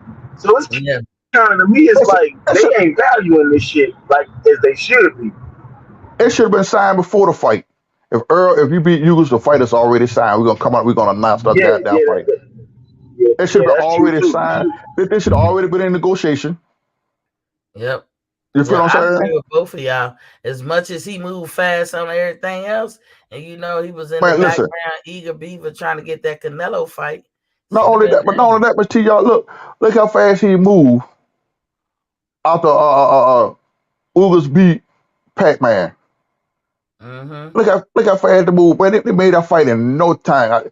Man, for the boys said they weren't gonna let it. He got to go to a tournament. Shit. Hey Al, let's get this motherfucker fight. You pay the step aside money, get the fucking fight. And it ain't Quick lost fight. on me, Maceo, that Huh? it took I said it ain't lost on me that they took a long time to announce the fight. Now, if y'all listen to Caps and Full G, he be like, the VADA don't even start until you announce the fight. How soon before Earl Spence and Ugas fight was it announced? Man. But then if you listen to the Spence fans and all of them, they was like, oh, that fight had been made, like even way back in August. Now, if that's Yeah, the case, why it take you so long? Because VADA don't start testing until you announce the fight, period. Thank you. So And, to and, and me, another raise thing with the T, eyebrow. how can a fight be already made when Spence supposed to been fighting Pac-Man, Uga's supposed to been fighting Mandela, or whatever the damn boy name is, Madonna. He's supposed to be fighting him. So Yeah. how can that fight be already made? You Oh, didn't you know know, who I was don't gonna believe win. that You shit. didn't know if Earl was gonna win. You didn't know if goddamn Uga was gonna beat my man. No, You feel I what I'm don't saying? believe that shit. And I then, didn't believe it. I didn't it's so believe it much at all. bullshit. And then when Ugas first got the belt, when Uga, the first get Ugas that belt, what the first thing he told Earl? He wanted to fight Earl, but it got to be what? 50-50. I'm taking nothing else. And Earl and I'm saying no in the beginning. They wouldn't fight this fucking man. Damn. Andrew Charles said they might make an announcement this weekend. I'm trying to be optimistic. Who the F knows though? Well, it's I mean, you can be optimistic so many times, then you be like, fuck it. But let me ask y'all this. What y'all think about this fight right here? It's going down this weekend too. That's what I was gonna tell you about. Honestly, my homeboy Blue, you know Blue Blood, Yeah. he think it's gonna be a cakewalk for Jerron Booth, and it's not. It's This is not. gonna be a testament for Jerron. And I don't see Jerron walking out this fight Yes, unscathed. He This might one was pull it's out the over. win. go ahead. I'm sorry, Destiny. Excuse me, T. Okay, Mason. What you saying, Destiny? He might I mean, Jerron Booth is probably gonna he's most likely gonna pull off the win, but he's not gonna leave that fight unscathed. This is gonna be a testament to who, if he's really the hype that they saying he is or he's a hype train. You We know shall that see. Boost is like the alternative when they trying to throw stuff, trying to deflect Spence off of Bud. But look at this dude Mm-hmm. Clayton. I've shit. always said Boots to me look like he should get up to about 160 and settle there. He does not look like a 147. I ain't mad at him. Like I was saying about Canelo the other day. Canelo is a strategist, and shout outs to him if he can get down to 147. That's something everybody can't do. Boost does not look like a 147 pounder to me, but he makes the weight. This Clayton dude definitely do not look like no 147. What y'all think about that? All y'all You see, just Clay been calling Boots out for the longest though. Boots been avoiding this man, and this is not gonna be a cakewalk. You feel what I'm saying? But mm, but just hear the statement Boots just made. He said he beat my man. He said he ain't taking no step aside money. He ain't doing shit. He said told Earl either put up or shut up. In so many words, you either motherfucker put up or you just drop them belts and get the fuck on. Mm-mm. damn. I mean, Girl got it, the girl it got the guns pointed at all directions at him. right. Cause see, right now, you don't push kind of shove. You feel it? Then you're gonna really see what Earl made about. If they don't announce this Crawford and Spence fight after this weekend here, Boots gonna activate that motherfucker mandatory. And the IBF haven't had a mandatory defense in what 3 years now, 3 or 4 years Ooh, since damn. Earl beat Campo. How many years ago that been? That's been a while, like 2018, huh? Or Just 3 or 4. 19. Yeah, 3 or 4 years. So that haven't been. I mean, what I understand, how in the hell you gonna hold a belt so long and you haven't fought a mandatory yet? That's what I was saying about Canelo. How I don't know how this works. D-Town Blasters in the building was Poppy King. He said, "Hey, Miss T, what's happening, Mr. Golden?" But I was wondering because the men is more men who are potential opponents in boxing than it is women. I understood why they let Clarissa hold her undisputed and went for another undisputed. I didn't understand it about the men because what you'll have is a virtual parking lot of dudes waiting on that belt, and that's kind of not fair. In Clarissa's case, it's not that many women that you can fight, so you can kind of lollygag a little bit and be like, okay, I got this sold up. Let me go to the next division and sew that up. And but with men, I was wondering how they allow Canelo to keep his belts and go up to 175 because if Well, he'd but have T, he'd but have T, I can't be mad at them because they did it for Roy Jones. Yeah, I ain't saying I'm mad. I just Yeah, I'm didn't just know saying. how they did it. I don't even know I mean, even though Roy went up, that. and that will fuck Roy ass up though. Roy went up for a heavyweight, won that title, came back down and fought Tolliver. He had to lose 15 pounds of pure muscle and fought Tolliver. You feel what I'm saying? Yeah, That's too much. That's too much on your body. that Now, up and Kello, down shit. Canelo went all the way up to 175. Then he come right down to 168 and gonna fight again. You feel what I'm saying? That's even though that's 7 pounds, but that's a lot of fucking weight though. Yeah, You feel what I'm saying? So I you don't know how your body is going to react to that. That's just like with Kell Brooks. He went way up there, fought Triple D, and came back down to 147 for Earl. And look what Earl and look what the fuck happened. He didn't give his body a chance to heal. You feel what I'm saying? Now, if you look at it, this man went in an injury. He had an IBF belt. Now I'm gonna put something to you. Now he had an IBF title, right?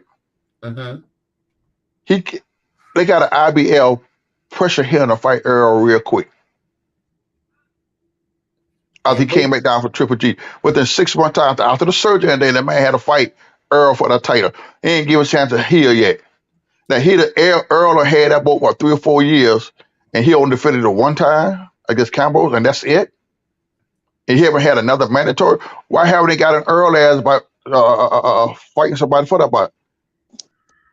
That just shows you that these promoters and these sanctioning bodies feel like they can intercede and have more validity over the actual fighter who is their fight to make. D-Ray Promotions is in the building with Bobby King. He said Boost would be great at 154. I think he would be great there too at 47, 54, and 60. I think Bruce is 60 a is big. good. Huh? I think Bruce is in a. I think he's gonna end up retiring at like maybe light heavyweight. He's a big guy. He's not short neither. He's not the average height for welterweight neither. Yeah, he's a big dude. I Mm-hmm. can see that. I can see Well, that. I've I just seen want to see 75. if my man gonna put it into the test. I want to see if Boo can take some punishment. We don't see Earl Rock. We don't see Bull Rock. We don't see everybody Tank Rock. We don't see Devin Rock. We don't see all them boys rock. I want to see how a Boot get hurt, how he recover. Can he takes it and come back and bounce back? I even give Charlo his motherfucker due. Cause Charlo ass been rocked, and he recovered. He came back. That would make you out of a great fighter. Everybody talk shit, but who get knocked down? The name of the game. If you get knocked down, let's see what you do when you get up. Can you get back up? Yeah, can you dig deep? Can you dig You feel deep? what I'm saying? You Yeah, get put on speaking. your ass. Charlo ass, even though he cried when Tony Harris beat his ass, but what he Uh, did, he regrouped and came back. he sure did. Speaking of Tank, you know the WBC had ordered Isaac Cruz and Ryan Garcia, but you know they was clamoring to get a fight between Ryan and Tank at the end of the year. We gotta wait to Tank get to handle business with Rolly first. But what y'all think about this Ryan Garcia and Isaac Cruz? Then the order has been put in. This is a title eliminated. This will make his fourth title eliminated. Be it that he only fought one of the guys because he didn't fight Fortuna. He didn't fight JoJo. He fought Luke.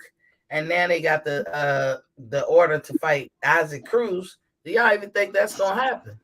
Ryan confirmed July 16th, but he might have anxiety again. He might have to go knock out anxiety again. He had Cap 19 off, 2020 and 2021. So he might be knocking out, anxiety again, sis. I don't see it happening. But now, when I take out for the last Ryan fight, it led to me Ryan came in strictly throwing power shots, trying to knock my man out. Okay, we good at that. Yeah, he didn't expect my man power or none of that. But if he was settle his ass down, this is me, and use a jab and set up his punches, he'll be a bad motherfucker. Stop going in and try to walk a person. Huh? If he get on his toes. Yes, and he boxed a little bit. And see, a lot of that would happen with Canelo. Canelo went straight in this fight here trying to knock my man ass out. Every punch Canelo throwing was power shots. And when you don't connect them power shots, you take a lot out your body. Because you swing hard as a fuck. And then when you miss them shots like that, some man landing and you missing the shot, the nigga dodge your shot, that take a lot out your body. Yep. Ryan got pop on his shots. He got he got pop. But he only on his toes and he leave that chin up in the air. Yeah. He's flat-footed too. He's very flat-footed, and he does not have a good stance. He almost like his feet is almost together when he's fighting. Like he doesn't have a good boxing stance at all. Like I don't see him making it past anybody of consequence. He probably might be little Isaac because that nigga ain't but 4 feet tall. But see,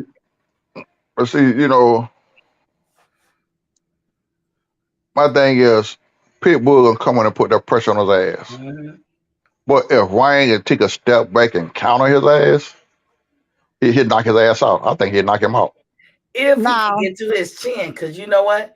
Cruz got one of the best disciplines when it comes to tucking your chin. And I rate him over all the boxers. That dude keep that chin down. So you got to bend down. It's almost like you got an uppercut, but maybe a hook come in on the side and catch him good on the chin.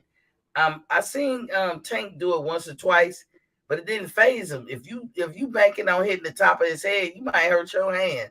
So I don't know what the fuck Ryan can do because Cruz also throw them overhand punches like Maidana, and he might catch Ryan with that chin up. All Ryan got to do is keep him on the outside. All Garcia got to do is keep him on the outside and jab that nigga. He does not like jabs. He does not know how to respond to jabs. Isaac Cruz, what the fuck little boy name is. He does not know how to respond to jabs. All he has to do is box him from the outside and make sure he does not allow him to cut off his ring space. But that requires rhythm, and that also requires footwork, which Ryan has neither. So there you have it. Yeah. I got Cruz in that one. I'm a Cruz fan. I'll see. Renaissance Reign said right. It was like 9 months after Brooke had his face broken by Triple G, then surgery, and draining down 2 weight classes to fight Spence. That's why I don't know why Spence gets so much credit for the win. It was 6 months, sis. It wasn't even 9 months. It was literally 6 months turnaround. Yeah. And you're supposed to have 6 months for eye recovery, that kind of eye recovery, 6 months to a year for that kind of eye recovery. But that's why I say, that's why I tell everybody. One orbital bone, the second one is easy to break too. And see, that's why I tell everybody Earl didn't have no eye injury. No, he didn't have eye injury though. No, he had an eye injury. Yeah, he didn't have no damn eye injury. He wasn't Yes, not he wrong did, with that motherfucker. Maceo. Now I believe that man did. One eye Listen, Willie he was one eye Willie for a while. listen, baby girl. Let me tell you something. The reason why I say that, my little brother is a surgeon, and me and him we discussed this. And the type of eye injury they say Earl had, he won't be able to come back that quick. Hey, you know who It else could said have. that? You know who else said that? Corey Spinks. He would know. And when Yes. everybody said, well, who is Corey Spinks? He was undisputed at 147. Mayweather wasn't. Yeah. That's who Corey Spinks So is. Carl Spring was a bad motherfucker, man. Yeah, he was. Well, that's Leon Spink's little brother. But he did because I think what's his it's name his was able to son, come back. somebody like that. Sugar Ray Leonard was able to come back, But how within a long? How short long amount. it took Sugar? How long it took Sugar to come back? 2 years. It took him it didn't take him no 20 Yeah, It took it it took Sugar Ray 2 years. Sugar Ray was out 2 years. 2 years before he tried to step back in that ring. Now, whether It it was took 2 that years long before to Sugar Ray was able to heal, get back in there. whether it took that long to heal is another thing. But he didn't get back in there for about 2 years. But 2 years. Yeah. I believe he had eye injury. I don't see Listen, he baby was girl, able to it's get. just it's the reason why I say all this shit is so phony. That's what made me, because him and my boy got the same eye injury the same day. Who is him and old boy? Madonna, little brother. McDonald little brother, both of them got the same eye injury the same day. They was on the And same. at the same day, Was gonna it fight happened. It happened right after they found out the WBC wasn't going to give Pac-Man back that belt. Well, they wasn't going to give WBC, you mean it was WBA? But WBA, Okay. the WBA wasn't going to give Pac-Man back the belt because they kept petition for Pac-Man to get that belt back. They wanted Pac-Man, because Earl wanted to get the Ring magazine and the WBA belt off of Pac-Man. After they didn't give him the WBA belt, that's when it came with a phony ass eye injury. So you I saying don't think he was Maceo, phony. he wasn't interested in fighting Pac-Man No. because he won't get nothing out of it. All that he would have got is the Ring magazine belt, but he don't want that. He wanted the WBA and the Ring. So let me tell you something. If he would have fought Pac-Man, okay, he had 2 belts already. They would have given Pac-Man back that belt.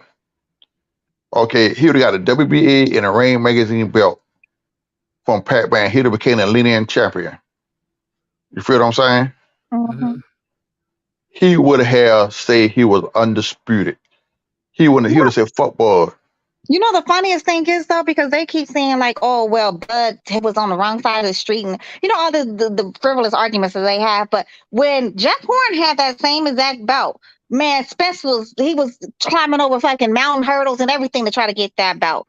Once Bud got that fucking belt, then all of us, woo, he pumped the brakes super hard. No. Not only that, I listened to Joe make an argument the other night. Talk about Bud know where all the smoke was over on that side of the fence. Bud didn't try to fight none of them boys. Now, one of them boys wasn't allowed to call Bud name. None of them. None of the welterweight was always allowed to mention this man's name. They even came out and were protesting and said the WBO wasn't no real belt. They wasn't acknowledging the WBO. That's crazy. So do you think that's why Boots signed with Showtime? Because Boots ain't signed with the PBC, he signed with Showtime. He signed with Showtime. And guess what they're gonna do to Boots? Showtime. Listen, they're gonna freeze Boots' ass out. You think so? Yeah. If Boots go ahead and destroy my man and become the number 1, they're gonna freeze Boots' ass out.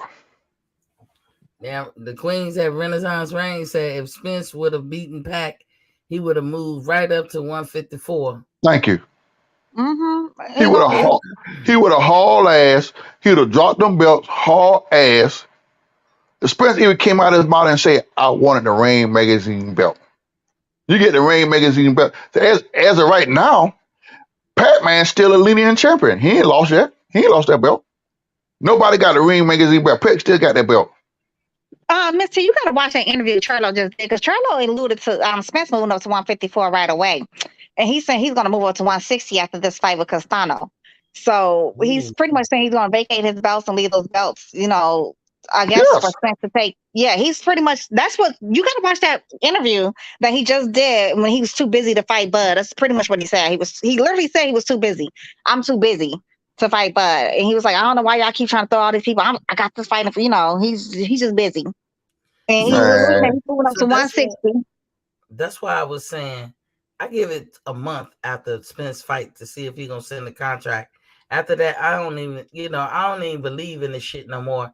Because if you think about it, it's pretty much a month later that Castano and Charlo is gonna do their match. And you're right, like whatever he do, I could see something like that. I really could see something like that because if Charlo dropped the belts, none of us could sit up here and give him grief about it because that's what they all do. If Spence move up to 154 right quick, then he gonna have to one by one go after them belts. But But guess what? But Lady T, guess what? what? Buzz still gonna get the first fight of the WBO. Yeah, he will. Bud will still get the Bud will go step in and get the WBO. But Spence ain't got a leg to stand on if he do that. Hell Not no. one leg.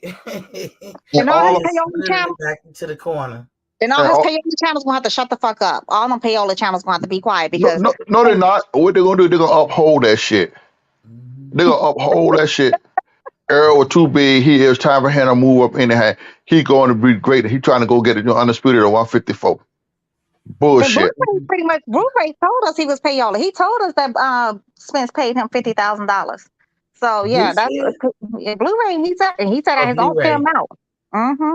That's When, payola. when was this interview? A couple of months ago or something? Yeah, it was like, girl, maybe six months ago or something like that when he said, Google it. I promise you, if Blu-ray talks about Spence paying him $50,000. So did I believe it was Paid on. Blu-ray or paid Boots? No, Spence paid Blu-ray. $50,000 not to fight Bud?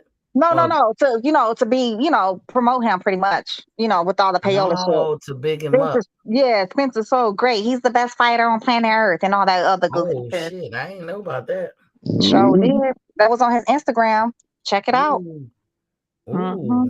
that's crazy. Yeah, he Yeah, showed it. He if came out his somebody own can mouth send and me said that it. link, I'll play it on here. That's crazy. Mm. He That's can't be the only crazy. payola channel. I'm pretty sure he's not the only payola channel. I'm pretty sure he's not.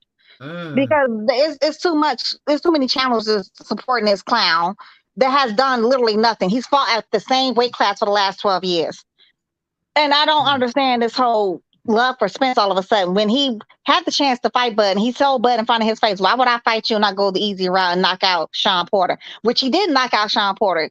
He was lucky by the grace of the damn ancestors that he got that knockdown because he was about to lose that fight. That knockdown would saved his ass. But Mhm. I think when he fight in Texas, you can forget about, like getting the benefit of the doubt. I ain't gonna say they outright. I don't know how outright they would cheat, but I ain't No, gonna they say already cheat. cheated. But they will. You can forget about the benefit of the doubt. Kind of like when you fight Canelo, you can forget about the benefit of the doubt, and that's just sad in boxing. Like I don't know how they can correct that. I be thinking that you should have the judges and the ref. Like I know they don't want the government to get involved, but sometimes I think the government need to get involved when it comes to the ref and the judges because why? You are playing with the free market. You are playing with people's livelihood and money. Mm-hmm. Livelihood for the fighter, money for the fans. We're sitting up here just we got money to just throw away. I mean, you're putting the credibility at risk of betting places, and that's the last thing you ever want to do. And so you don't want to have it so that these sanctioning bodies or promoters can pick the refs and the judges who they want and pay them, to let their boy win and shit. I mean, this shit irritates fans. Mm-hmm. Hey, but I T, mean, I'm gonna ask you a question. Y'all ever seen Bud fight when he had a fight the boy named shit, I just had the boy name on the tip of my tongue. What Oh weight Lord. class? Oh Lord. He was in 140. What his name? Derek Jew. Oh shit, I can't think of that boy's name. Oh God. But anyhow, he the one was telling Bud, tell me he coming to Omaha, gonna beat Bud ass, dot Bud out, take his belt, they come back and give him a rematch inside his hometown. You talking about Derry Jean? Yeah, yeah. That Derek, was at 135. that was 135. I think it was I 135. thought that was at 140. I think it was at 135 because he fought Lundy after him, and Okay, but he okay, said, okay, okay, yeah, cause yeah, yeah, yeah, cause Hank Nutter was the first fight at 140. yeah, he said, Okay, But He said, the "You reason, found what you're looking for." right, the reason why I brought that fight up because after that fight was over with, we did an interview with Bud. The man asked Bud, "Why did you do that, man?" He said, "Because he disrespected me." He said, "I made it personal." And see, that's what Earl them doing in that motherfucker. They pissing him off. Mm-hmm. And Bud asked him, One Eye Willie does not want no smoke. All he wants to do is hug and kiss on nuts. That's what he wants to do. Oh, That's him. come on, Destiny. Come on. "That's We a ain't shut gonna up. go that far. We ain't gonna go that far. That's a shut up. That's what he said." But I mean, It's okay, honey. Jokers are moving too funny for me. Yeah, yeah. It's at a point where strategy can become kind of toxic. I can't begrudge nobody from strategizing. You know, like I was talking about Canelo the other day. He's an awesome strategist. I'm gonna give it to him on that one. You're But right. at one point, you keep going down that list and you narrow it down. You're gonna get to avoiding fighters, and you're gonna get to cherry picking, and you're gonna get to all those things. So at what that strategy line is great. Like it's a fine line between strategy and being a real warrior. For me, because like you start excluding and you start doing all them, you moving funny. And then eventually people gonna be like you cherry picking, or they gonna eventually be like, you duck it. That's how it is when it's not. It is. I mean, with it all boiled down to it, excuse me, that's what it is, lady to y'all. I mean, you look at it. They talk about everybody talk the pressure Earl gonna put on Bud. Earl gonna do this or Earl gonna do that. Let me tell you something. Sean Porter is one of the best pressure fighter that is. Sean come at your ass like a dog. Sean had to train differently for Bud. You can't come at Bud with that pressure shit. When you got a technician like that, like Bud, who will pick your ass apart, everybody who's supposed to be the pressure fighter, Bud neutralize their ass. Earl cannot come in there and just come straight. He gonna walk through Bud and do this and do that. It's gonna be the hardest thing to do. When you do that, you set yourself up for failure. Absolutely, When Mason. when It's Sean all the start when prototypes. Sean started coming in and start figuring out he could bully, start to covering their head down, that when Sean got his ass in fucking trouble. Hey, Mhm. Ricky. That's my baby, Ricky, Ricky. yeah, Ricky, Ricky Ricky. Williams is in the building. What's popping? King said Destiny. What's good, Miss T? What's good, Ricky? What's good? The same old saying. Here we are, May 11th. we in the past Mother's Day. We almost to the date of 1 month after Spence fight. Where the contract? That's my boy, Mr. Ricky Williams. Yeah, Yeah, that's that's Mr. okay. Ricky Williams. Where that contract? Where the remote? Where I that mean, contract? it just so much. I mean, right now I don't even have enthusiasm about the fight. I'll be honest with you, because I can't even get excited about it because it's so much bullshit, and I'm Mm, tired of the bullshit. I would just want to see, give me the contract. Whoever gonna sign the contract, let's sign the contract. Like they're saying, oh, why Bud didn't send the contract? Bud send the contract, they're not gonna agree to the contract. Then what the fuck they gonna say? Oh, Earl ducking? Well, if Bud sent a contract, y'all don't think, realistically speaking, if one man, whether it's Bud or whoever, sends a contract, they won't make it favorable to them. And then when it gets to the other person gonna say, "Wait a minute, now I'm the big fish. I'm the A side. I ain't gotta agree to that. You need to do X, Y, Z." So if you're the A side, you as the leader, because when you say you're the A side, that means you're the top dog, you're the leader. You need to send not even just a contract, start off with a term sheet. You send a term sheet, say, "Bud, this is what we want, this, that, and the other. Do you agree?" Bud look at it, say, "Yeah, I agree." Or Bud look at it and say, "No, I don't agree. I don't agree with this particular one. I don't agree with that particular one. But everything else I agree. And better yet, throw this on the Barbie." And so then you send that term sheet back to Spence. If Spence say, "Yeah, I can rock with that," then Spence team draw up the contract. This is how you don't waste time and effort and drawing up a contract, because I can see how that could be detrimental in a career. Like you always sitting up there drawing up contracts and they never come to fruition. That's why they got the thing called the term sheet. But no term sheet, no contract has been sent. What are we waiting for? If Earl is the A side, which I capitulate fully, and I said, okay, fine, he's the A side. What we waiting on? Every day that passes, I'm gonna bring this shit up. Where the motherfucking contract? Because after the Charlo and Castano fight, everything is shaky. Everything's smoke and mirrors after that. Because like Destiny had a theory, he gonna drop them belts. Spence gonna move up right away. I just don't believe in nothing. I say a month. Some people say 2 months. Some people say July. I now raise an eyebrow when you announce your fight a couple of weeks before the fight. What you cycling off of? That's a question. I ain't say you was on something, but I have to ask, what are you cycling off of? Why you wait that long? Because we know if you're a part of the clean boxing program, you don't start your VADA testing until the fight is announced. And the A side will announce the fight, not the B side. The person who is the top dog get to announce that. So in the Ugas and Earl fight, Earl was the top dog. That fight didn't get announced till Team Earl or PBC was ready for it to be announced, which was like a couple of weeks before the fight. So what took so long? Ricky said, right, all that. They need to announce it's time. Who you got this weekend, though? I hope that Charlo wins, Ricky, because I'm going to always stay on Cole. But I ain't going to be mad if he don't.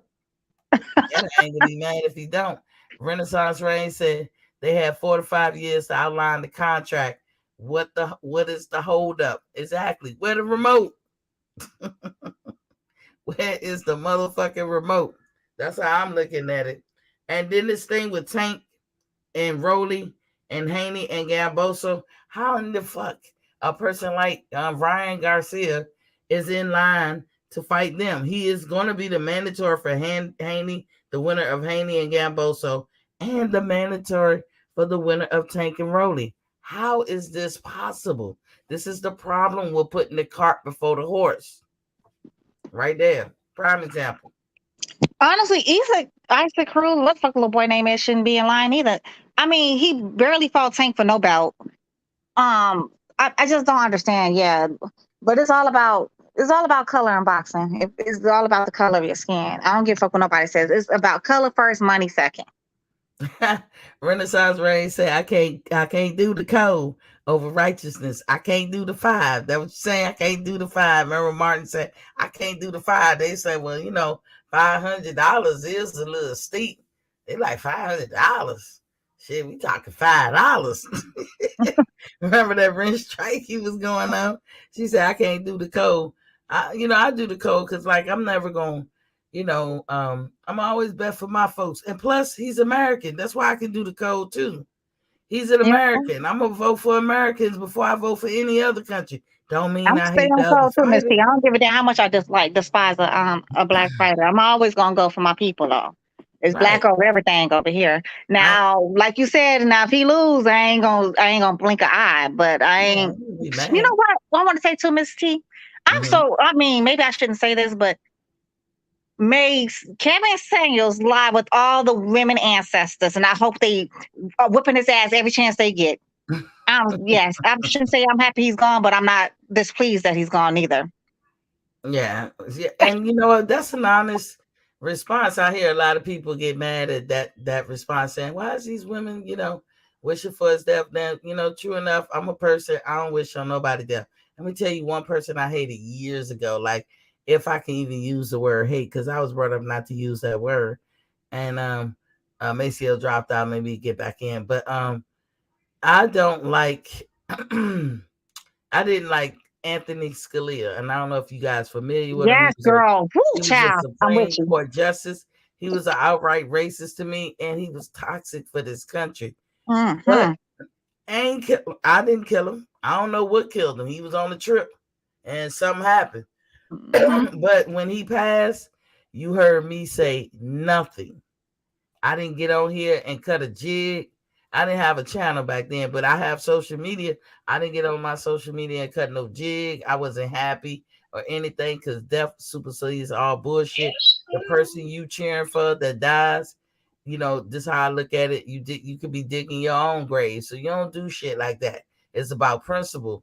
Don't play around with death because you cheer for this other person to die. You could be next, but Right. I don't listen to people like that because if we had centuries into men and women existing on this earth and we ain't figured each other out yet, that's why they said women are from Venus, men are from Mars. What make you think this nigga gonna have the answer? Oh, what y'all women need to do? Now I hear that he was giving rough talk to both sides. I didn't listen to him. I can't say either way, but I will say, why should women listen to any man that try to fix them? No more than why should men listen to any women that be trying to fix them? If I'm not a man, what the hell can I say about how a man should act and carry himself? Right. I Please, do 100% agree with that. 100% yeah, agree with that. but But that no, go both Kevin Samuels, ways. what he did with men, he told men he understood the urge for a man to want to be with another man, and men Mhm. should try to be with other men. And he did That's say some that. He said that. bullshit. Yeah, he did. He said out his own mouth. He understands the urge for men to want to be with other men, and men should promote men being with other men. Yes, he But he's did. not. See, He I don't also know nothing about homosexual it. shit. Then Yeah, you know. he said out his own damn homosexual mouth. He's a repressed homosexual is what he was. When they found that man in his bed, he gonna hurry try to cut the damn screen. Talking about, oh, a man in a bed. Ha ha ha. He seemed very effeminate to me anyway. And he was a very much repressed homosexual. He Yesterday, right where he's supposed to be at in his grave. He right where he's supposed to be at. yesterday was I the wouldn't first go time I that was in the far. barbershop. Yesterday, the first time I ever heard him speak on some shit. And then there's another guy that was playing in there who do the same thing he was doing. Mhm. And the shit he was saying out of his mouth, I don't agree with it because you don't degrade a woman. Period. I don't care what kind of what color a woman is. You don't degrade a woman. Period. And this other guy, I don't even know his name. He talked about how all women got low self esteem and a Yeah. woman's supposed to bow down to a man and all this kind of shit Tommy like that. Sotomayor was it Tommy Sotomayor? Because he talks just like Kevin Samuels. He's the Yeah, same I guess tone, that's what I mean. I don't know. And he was, he was same saying all clown, kind of different shit. talk. Right. I was like, you know what? Why are you disrespecting women like that? Because number one, Nikki, if it those are was, if repressed homosexual. I'm not trying to be funny when I say this because, I'm very involved in the gay community. I'm not trying to be funny. These are repressed homosexuals that say these kind of things. These are men who are very envious of women because they cannot be a woman. I'm not saying that to be funny. I promise y'all I'm not. Psychology uh, 101, Miss T, you took it. What is the reflection? What is your people that are confident they want people to look like them, reflect them? That's Psych 101. Yeah. When you're hateful, Psych 101 tells you it's because you're envious. There's some jealousy there. Well, you So, you don't have the equipment. Women and men, we are the sum of our experience. So if you are not walking around as a man, what can I tell you all about? Oh, I know how he feel, right? How can I relate? I don't have a wee wee. I don't know how right. y'all think. You know what I'm saying? I'm not trying to tell y'all how y'all think or how y'all should think. The best thing I could ever say to a man is say, hey, as women, we really don't like when y'all do this or that. But I'm speaking from a woman perspective. How can I fix my lips to try to tell a man how to be, how he should be, and what's better for him? And then a lot of these guys do this, and then they go on to negate what they say by being hypocritical. And that's one thing I don't like neither. I don't listen to hypocritical people. So when I tell you guys, I never listened to Kevin Samuels to give a full throttle uh, experience or talk about him or something, but I did hear excerpts. Like the thing he said that caught a lot of traction lately was that a woman who has never been married or something like or ain't married at 35, she has no value. There's a reason why. Come on, dog. We got men that's 35 that never been married. It's because that's what he choose. But for a woman, being it's that old adage of you're old maid. And mhm. women today, we're not falling for those crippling words. That shit worked in the 1800s, in the 1700s, or whatever, and maybe in the 20th century for the most part. But here at the latter end of the 20th century, and now we in the 21st century, women don't give a fuck about that shit no more. That shit don't work.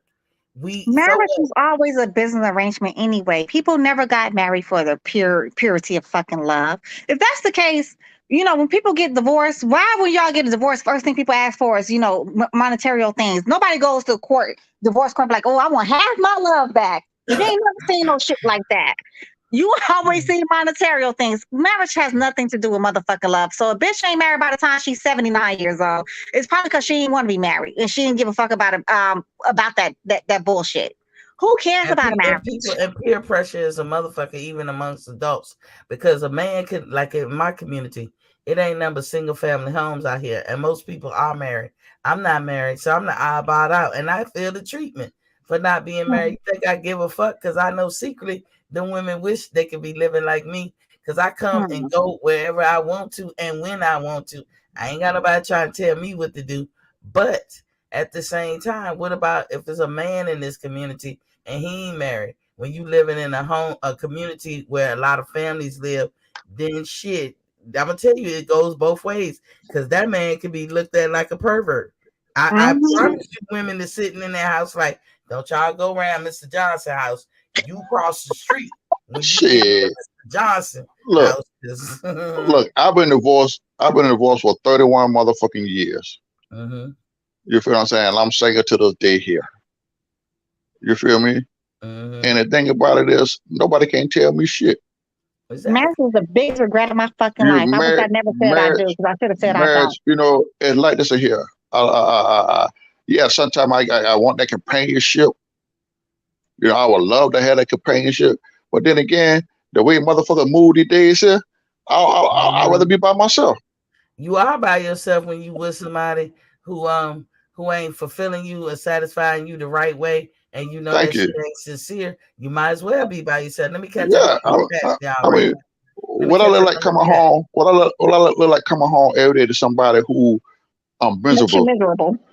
I can't be happy in my own motherfucker. If I can't be happy in my house, then innocence me stepping outside. Exactly. If I'm gonna be, Hey, Maceo, let me catch up on these chats right quick, because they getting out of hand. Ricky Williams said Ryan got the machine behind him though, but Ryan and Cruz is a decent matchup. I believe so.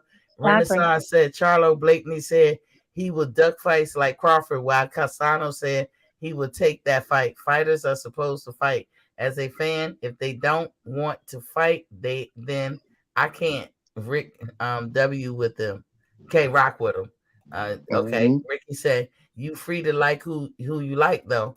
Yeah, that's true. I don't understand how people can cheer for the death of someone who did nothing to them. That shit weird as fuck to me. Well, Ricky, that shit don't just happen with Kevin Samuels. That shit happen in everyday life. People do that shit. A woman wouldn't be able to be degraded. A bitch, on the other hand, hey, see that's that shit. That's that shit. Why she become a bitch? Because she an antagonist, or she's contrary to what somebody else think. But hey, men do the same thing. So is he a bitch? I mean, we got to play it down the middle. Renaissance laughing, and she said, true. And then Ricky said, what man is trying to tell you what to do though? Every men try to tell you what to do. I ain't bashing men, but y'all do. And look what's going on with the Supreme Court trying to undo Roe versus Wade. Why the fuck is the man inside of a woman's body? Stay your ass in your own body and let us stay in our own damn body. Let us fucking abortion and have a fucking abortion. I don't give a fuck if a bitch I have 1,000 abortions a year. That's not my goddamn business. Women and men have leverages by being women and men. And one of the leverage of being a woman is your body. So the same freedom that you got from head to toe, I'm going to need that too, no matter what's in the oven. Ricky said, but it's not the same though, but to each their own. It's the same. You gotta keep the same energy both ways. Now, back in the day when it mattered, before the hunter and gathering stage, brutal strength was needed. This is where that cliche, you're only successful as the man of your household is. And it kind of be reigning true today in America. But it's one of those cliches that's kind of outdated. Because if we was talking about 1700 or whatever, I feel you. We talking about 2021. The only reason a person will 22. adhere to that, 22, 20, Lady I'm T, sorry. 22. Don't take me My better bad. next year now. 22. I know I went backwards on them.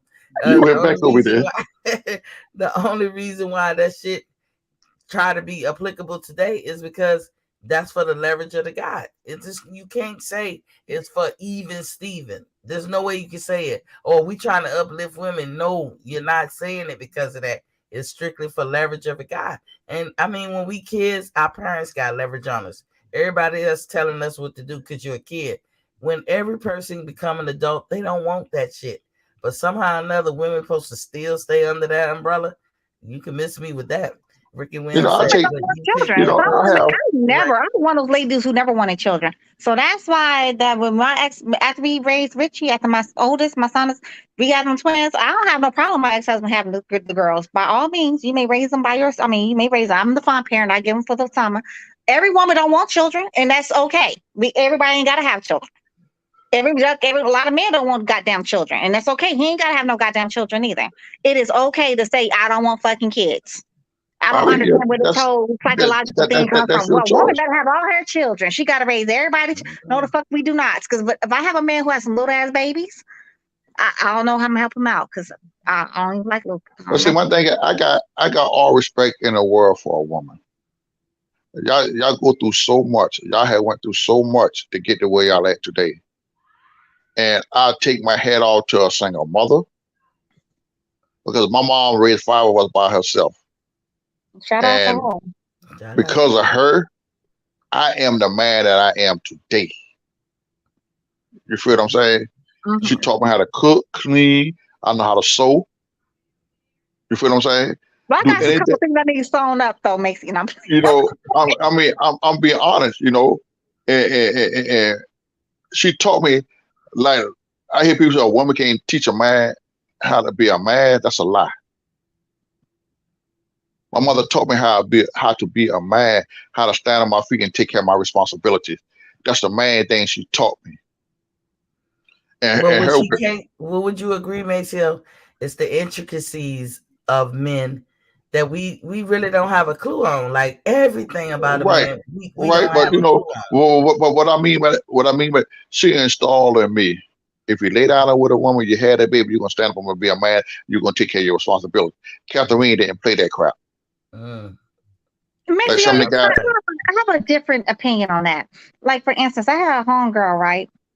Mm-hmm. She met this gentleman when they was in AIT together, and they got married.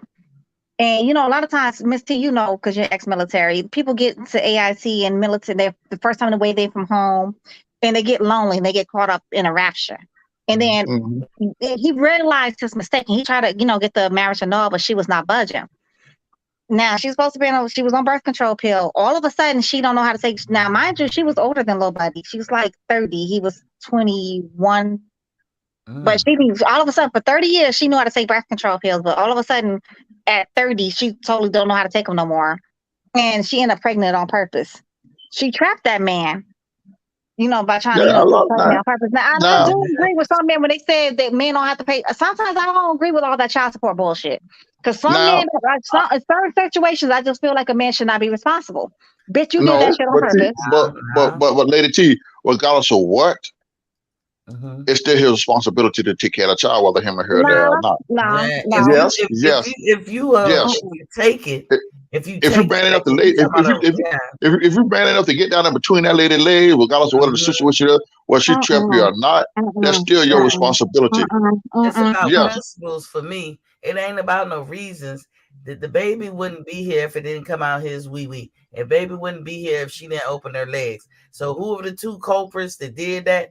They financially responsible. Now, I do believe you cannot make a man be a father.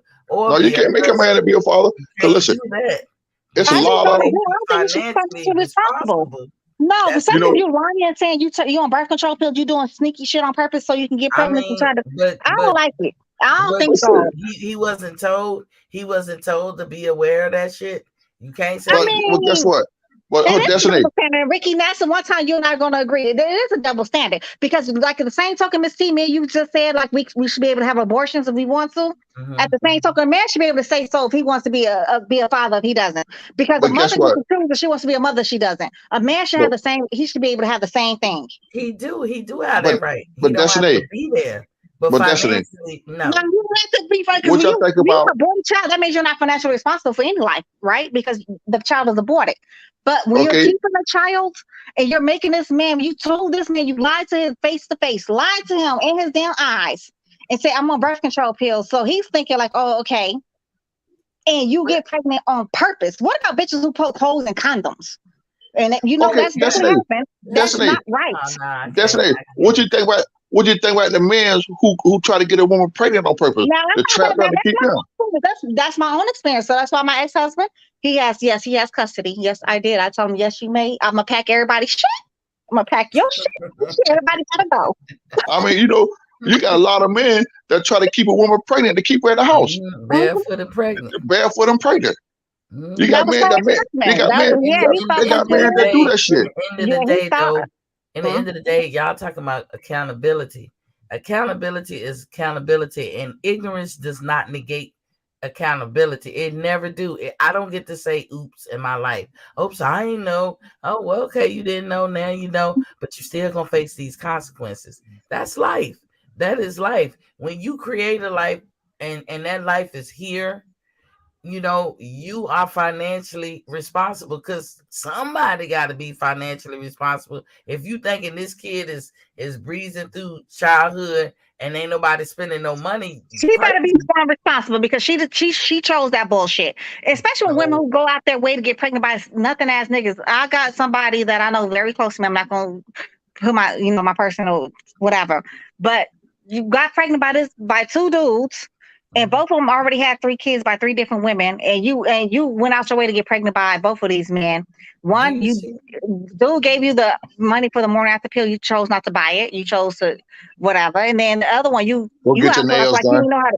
Yeah, and then the other one, you acted like you didn't know how to take birth control pills neither. And you're like 29, 28 years old, and you got pregnant on purpose. Now you stuck with 2 kids with no daddies in sight.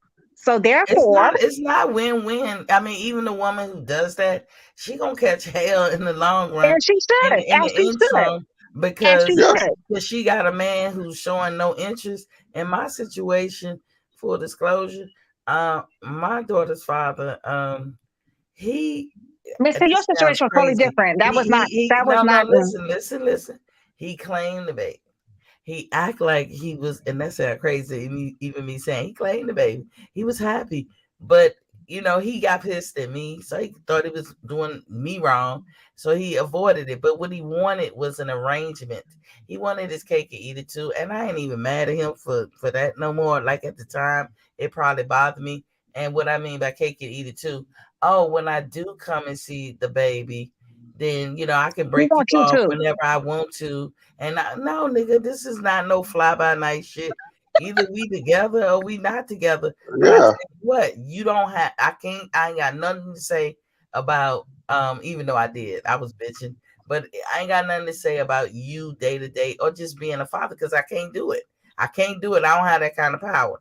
But financially, I didn't hold a gun to your head and tell you to blow my back out, and you didn't hold a gun in my head and take it from me. So we consensually made a kid, regardless of how you feel after the fact. Nigga, you responsible. But see, your situation is totally different. I'm talking about women who do things out there. They go out their way to do certain stupid, silly shit, and then they all of a sudden, when these dudes tell them they don't want no parts of it, they acting bananas. But I'm sorry. I don't think if a woman has a choice not to have a baby, a man should have a choice not to be in a child's life. Now, if y'all both consensually laid down together and decided to have this little motherfucker, then by all means, both of y'all need to be goddamn responsible. But a lot of times, that's how it happened. If it wasn't, then people will holler rape. And if you ain't hollering rape after your sexual encounter, then y'all was consented. It doesn't matter how it consensually. I mean, you're not poking holes in condoms. You're not lying about being on birth control pills. Then you gotta be careful. You gotta be careful. What you're saying, abstinence only is what you're pretty much practicing. Motherfuckers not gonna practice. But some people do. So we can't say it can't be done. Some But people see, what's do. right is right and what's wrong is wrong. What's right And is right and wrong is wrong. and What's if you're right wrong, is you're if wrong, you sis. You got to consent take care of your own is responsibility. if you that's all I'm saying. It don't matter. You can buy a car and the car could be a straight lemon.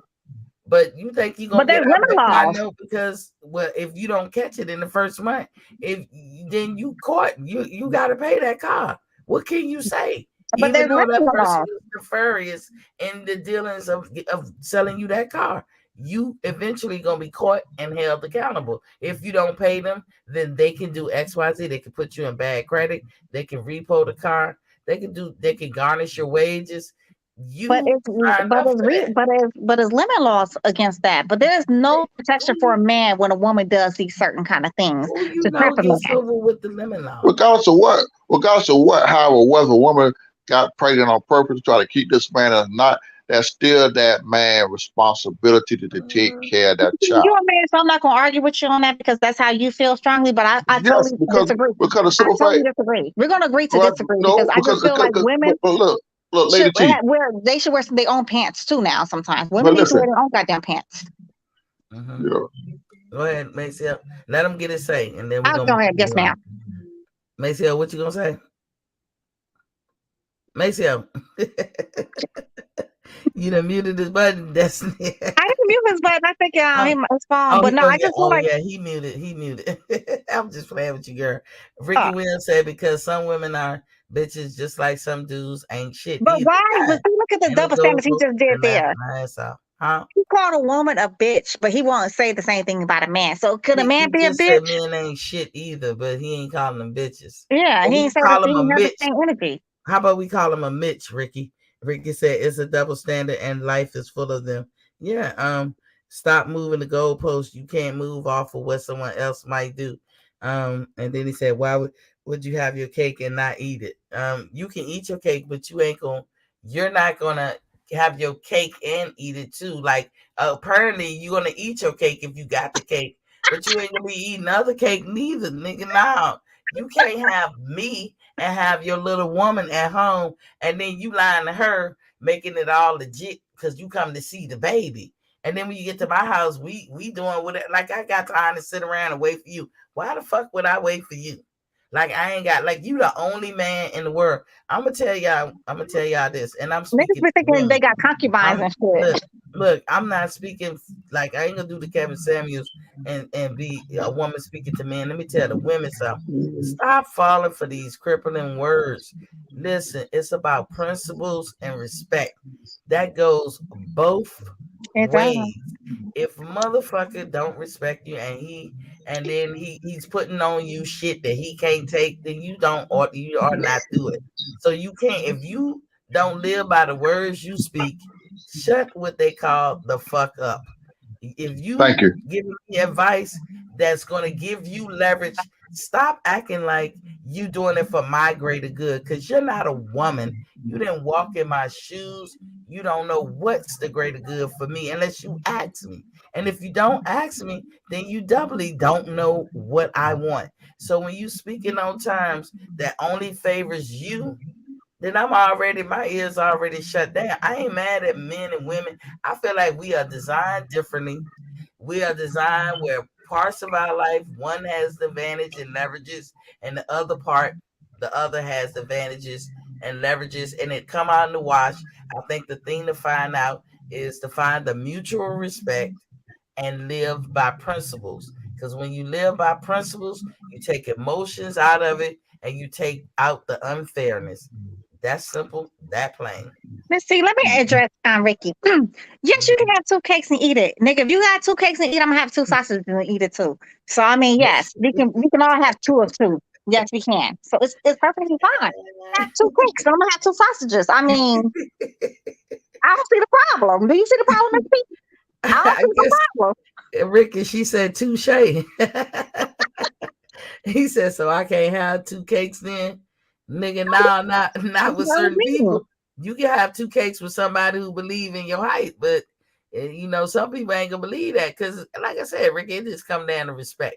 When What's you good for the wake up goose is every always day, good for the gander. exactly. When you get up every day and you say, what can I do to show my appreciation and my respect to this woman? And she getting up and doing the same thing.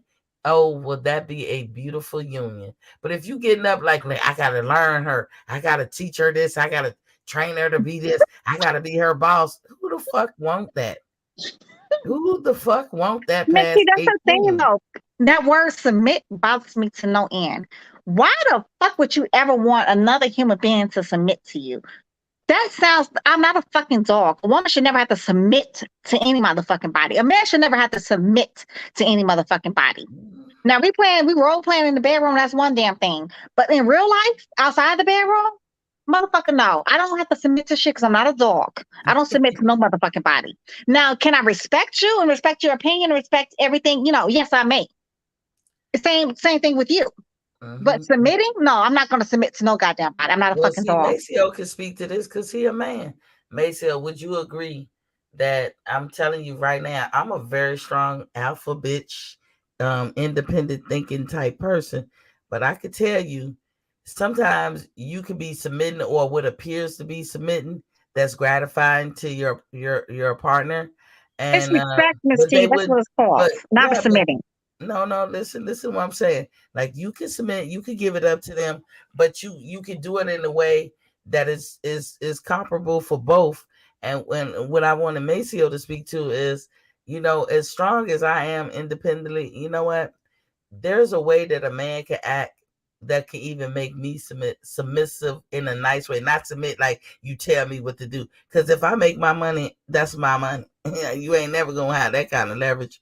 But you can be in a certain way, huh, Maceo, where the woman, it's just depending on how you are as a man. And if you have to bark the orders and tell her, then you slipping on your pimping. What about that, Maceo? Miss T, I don't like them words, but I'm gonna let you make it. Ricky, cooperation is a good word. Cooperation, yeah. Maceo must have took a break. He on mute. What you doing, Maceo? Yeah, but like you slipping on your pimping. I know plenty of dudes who really feel that they the alpha and they be running their household, but they do it in such a way the lady can hold her head up high and she don't feel like he dogging her out like Black Miss Black said. I'm not a dog. But then a lot of you guys do it in a way that make people feel like you just barking orders like you got a dog on a leash. And y'all cannot tell women that that's not how they feel and that's not how they see things. You have to ask them. But basic bottom line, respect. Respect Yeah, that's goes what I'm saying. It's both the ways. word. That's The all. key word is, I can agree with Ricky, cooperation and respect, because that don't tell me I'm submitting. You need to submit. First of all, I didn't see a leash around my motherfucking neck. I didn't see I was walking on all motherfucking fours. Unless I'm in a fucking bedroom, motherfucker, I'm not submitting to shit. Outside that bedroom, it's all about equality. Outside the fucking bedroom. Now, equality doesn't necessarily mean that everything is equal, because there's going to be strength that you have that you're going to possess. There's going to be strength that I'm going to possess, and we're going to be equal with how we balance our households. Now, what's not going to be equal if you telling me I need to fucking submit to everything, your every wish and command, or whatever the fuck going on? No, sir. No, that's not how this works over here. And before anybody says anything, Destiny ain't never had a nigga leave me. I promise you that. I ain't never had a nigga left me, and I ain't never had a one night stand. Believe that. Well, I Never. done had it both ways. And I'm gonna tell you like this. I've been Well, with I done had a guys. woman. I had a woman came and got my stuff and left me in the bed crying. Listen, I'll tell you this.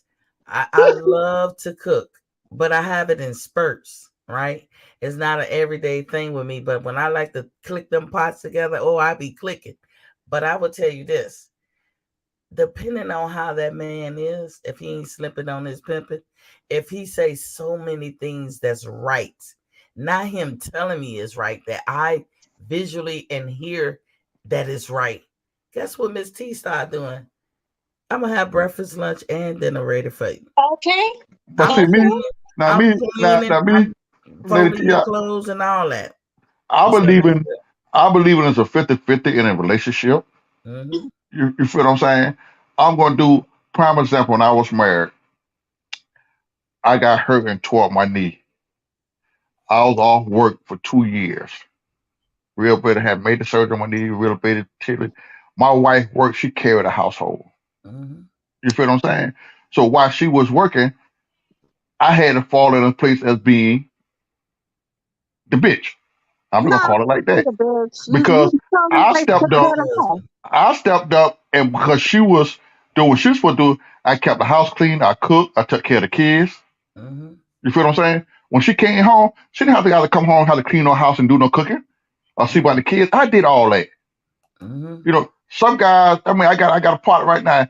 He just lost his. I kept telling him, man, you're gonna lose this woman here. Your wife out here working hard. You not working, but you bitching and crying because you want this woman. She don't be to work 1 o'clock in the morning. Might get off the 4 or 5 o'clock in the afternoon. You want this woman to come home and cook and clean and see about the kids. Your ass home all day. When that woman come home, dinner should be done. The kids already had their bath done, just her homework done, all that shit here. But now Yeah. he running around here sick now because another man got his woman. Mm. She left That's your how I ass. be. That's You how I feel like, be. You make us feel compelled to right. want You know, to it's just like a yeah. female friend of mine asked me one time at work. She said, "Why do men cheat?" Because they want You to. feel what I'm saying? So I told her, I said, I'm gonna answer you later today. Let me think about it. And I went back and told her, I said, let me tell you something. If you got a man that take care of his responsibilities, he go to work, he come home, he pay the bills, he make sure you and the kids straight and everything. I said, show that man some appreciation. Let that man know you appreciate what the hell he do for you. Mm-hmm. Don't always try to bash that man. Oh, you ain't shit, you ain't this, or you ain't that. You feel what Yeah. I'm saying? And and Yeah. and, and the number one thing, keep your fucking mouth closed. Don't always tell your girl what a man doing for you. Cause that same woman that you Mm-hmm. telling that shit, that's the one gonna come behind you and steal your man. Cause the shit that you're not doing, Mm-hmm. she gonna do it. And another thing, let me add to that. Ladies, again, a woman speaking to the ladies, stop rationing out your coochie on special occasions. Like that is the best gift since sliced bread. Shit. Negro, please. Here come Yeah. Valentine's Day. Look, I'm gonna give you some, and I'm gonna go there. I'm gonna do it all. And, Now, and then and don't do that. I Don't also do told that. her, I said, listen, I said, when it was time to go to bed, stop coming to bed with your hair all tied up all the goddamn time. Put put on something sexy for your man. And motherfucker, if that motherfucker, don't touch my hair. I said, you let that motherfucker pull that hair. I said, guarantee we leave to go to work the next morning, you're gonna have some money on the table to get that motherfucker fixed. You're gonna be looking like buckwheat the next day. But God, Uh, listen, I stop guarantee you, rationing out your he shit. gonna give you someone make sure that shit look Yeah, good. If you take care of home, and guess what, T, and it go both ways. it do. I But am, that's I what I am, don't like that though. Like, oh, it's his birthday, and we tease and laugh about it. I have said jokes and tease and be like, "Ooh, you gonna get it tonight?" Like on a special occasion. yeah, Any day can be a special occasion. yeah. So Maceo talking about appreciation. and But Miss T, another thing with don't come at women, me like I'm supposed to do it now. That you want me to be turned off. But see, Come like at me, me like I I'm am, supposed to do it. and I Miss T, am a another very thing with loving, women, affectionate man, and it don't have to be a special holiday or something special when you come in. If I'm involved with a woman, I got a female friend. It don't have to be a special holiday for me to stop by the store, but buy you a dozen of roses, buy you a big stuffed animal, buy you a card or something. I'm showing you that I appreciate you every single day. Maceo, Maceo, can I get a pair of red bottoms though? You Fuck pay the what? bear. I get a He pair said, of "Can red she bottoms get though? Fuck the a bear. red bottoms up in this bitch?" I And mean, yo, one size gift don't fit all. Now he said roses and chocolate cake. I like them to a certain extent. no, But Yeah, I mean, no, I I'm just like saying. a is pair No, of red I bottoms. just use that as an example. yeah, I mean, no, in a time you good, for me Maceo. when I was married, my wife could be in a bed sleep. I would get up in the middle of the night. Kroger's would be, Kroger's just there for 24 hours. And Kroger Uh-huh. sell flowers and shit. I would get up in the middle of the night, go to Kroger, get a bouquet of flowers that have it put in a nice vase. When she wake up in the morning, it sit on the table. Mm. That's lovely too. You That's feel But what lovely I'm I'm too, saying? but saying, can but I I'm get some That's saying red showing like this a bottoms? lot woman. of guys, That's that's showing this their woman that you that's their appreciate go her. to. But Yeah, that's but can their I get a go pair of red to. bottoms? That will show me better. See, that's what Look they at you. saying. Red bottoms. Me, give me a gadget. I See, be you like, got gadgets. ooh, Miss boy, T, you motherfucking gonna bitches get with it gadgets. tonight. I'm like, you give me a gadget or give me a car or something. I'm like, ooh, boy, you gonna get it tonight. Ooh, you See, in trouble. Miss T, man, listen. I got you on here, Miss T, because Ricky. Miss T is another lady that says she don't mind 6 inches because they went in on me, Miss T. They drugged me for days about 6 inches. Uh, I just Ricky. Okay. Oh, she want me to speak on that. So, please, and thank okay, you. if you 9 or 10 inches, I'm gonna tell y'all what. Stay the hell away from me. Please and thank you. I need to go to bed with all my walls. I need to die with my walls. I just want to die with walls. That's all I'm saying. Come on now. I ain't trying to have you ruin me. I don't know what your intentions is for the future. Listen, But it's not what you got, it's what you do with it. no, no, Mhm. no, no, no, You no. got to know how to use Nine to that, ten. baby. No, 9 to 10 inches is just. I don't need a $5 foot long. 6 inches is perfect. I don't mind four I inches, but said, okay. Destiny, that's what I say. You got to have no 10, 11, 12 inches. It's just what you. Shit, I heard some girls say nigga got nigga got things so big, but it ain't worth for shit. Mm. Look, I don't But I need to still be don't want to laying try in the it. bed saying my eyebrows burning. What you doing? Well, I'm I gonna don't tell want you, to go through that. I'm gonna bust them guts open. Shit, Mm, Oh God, see, yeah, see, I don't need no. I don't need a but you five know what? and a foot long is what I don't need. But I know what? want to die But with know what? walls. But know what my motto is, and mhm, I tell everybody, God might not agree with what I'm about to say. God is not always about us. You don't mhm, have to always have to jump up and down on this woman. Go down that man. If you're gonna please that woman, please that woman. Plenty of ways. The woman every night the woman might not want you down going up in her or laying on top of her. You feel what I'm saying? I Be believe it. simple. I I Be believe. don't simple. care what That's size not you're mine. doing, Maceo. 9 to 10 inches is out the question, sir. No, Well, sir. you know No, what? no, no. I'm Sex, just saying. sex I'm just first. saying. You saying You know, sex some is guys. mine. I got to get me a nut. Nah, plenty of time I laid down with my. I had to lay down with my woman. It wasn't about me. It was Man, about her satisfying her. Especially she don't have. I do what I got to do. About to go down there mhm. and lick that thing and make her get her off, whatever situation it is. Y'all screaming. I'm keeping it real. Hey, let's keep it P. That, Let's go the PG route too. It's yeah, you about know, sex I'm in just gonna the take it. mind. It's all about her. I don't have Sex to in get the on top of mind. you. I don't have to get me a nut. Long as my woman is satisfied, Mhm. I Look, don't let me did my come job. home and the That's all well dishes and done. good. And you done got, like Maceo said, you done clean the kids, you done fed them, you done played with them, and you done put them to bed. Don't y'all know, for most people, that is their second job. That was the hardest part of Yes. parenting, is getting off work for that afternoon shift. Good God damn, I'm glad that shit over. I mean, that shit was killing me. I didn't think I was gonna make it. I have cried in my bedroom by myself many a nights. Like, what the fuck? I know how it is. I know what it feel like to be a single parent. I raised my daughter for 4 years by myself. I had to get up for school. I had to do hair, Mm, go to work, come home, make sure she got homework done, make sure she got clothes, she got eat, homework done. I did that. So mm, I takes my hat off to a woman that's out Or here man, doing that. or man, because I took my hat off to my ex-husband because right now I got the Yes. twins, but I cannot wait till the school year's over with so I can send their ass packing.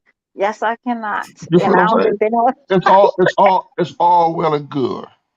You feel what I'm let's saying? talk to you, I Maceo. can't I And let can't stand I can't stand and see this is here the something we on now is something I cannot stand. My daddy wasn't shit. I'm gonna keep it real. This man stood in my face and told me that me and my little brother was a mistake. mm, And I made a promise to myself, if I ever have any kids, I'm gonna be a better man than he ever was. And I stuck to that. It come a time where we have to stand up as men and break that cycle and stand up on our 2 feet and be a man and take care of our responsibility. mhm, But T, I told you before, or we spoke of something before, how I ran into a young man in a store. I have seen this man in 27 years. Me and his mother used to date. mhm, And I raised that little boy, and we lost contact. After 20 something years, this young man saw me in a store and knew exactly who I was. mhm. You feel what I'm saying? He Yeah. came in here, approached me. I was like trying to figure out until he told me who he was. And he was with his little boy. He said, Mm, because of you, I am the man I am today. He said, you step up and be a father to me. I'm going to be a father to my kids. You show me how to be a man and take care of my responsibility. And that shit made me feel good. Mason, Hell I think that's yeah. why you feel so strongly about like when I was telling you early, like sometimes women they have to wear their own hard hat. I think Hmm. because of what your daddy told y'all. Yes, And he had but no, he but shouldn't. I mean, he had no right to tell. Maybe he could have told y'all that, but maybe in a different but time. no, But it's like, not only that, but not only that, he took care of the other kids, and they give a fuck about me and my little brother. Mm, You feel what hmm, I'm saying? So, but mm, guess what? because he Right was attached to now, that woman. That's what it was. He was attached to that lady. yeah. A no, lot of times, I I call don't know him, if it's true, Maceo. Henny Pick Man. Um, I When you said don't that know, let a woman dictate to what you gonna do for your kids, you're not gonna do for your kid. That's bullshit. but I think Maceo, you can speak. I'll ask you. I refer to you on this one. You Kind of know, Destiny alluded to it. Um, I do think if a man is into the woman, whether it's his kids or not, that's the one those are the kids he gonna pay attention to. mhm. Is that right, true? Yeah. right. Let me tell you something. When I married my wife, she had 2 kids. Mm-hmm, You feel what I'm saying?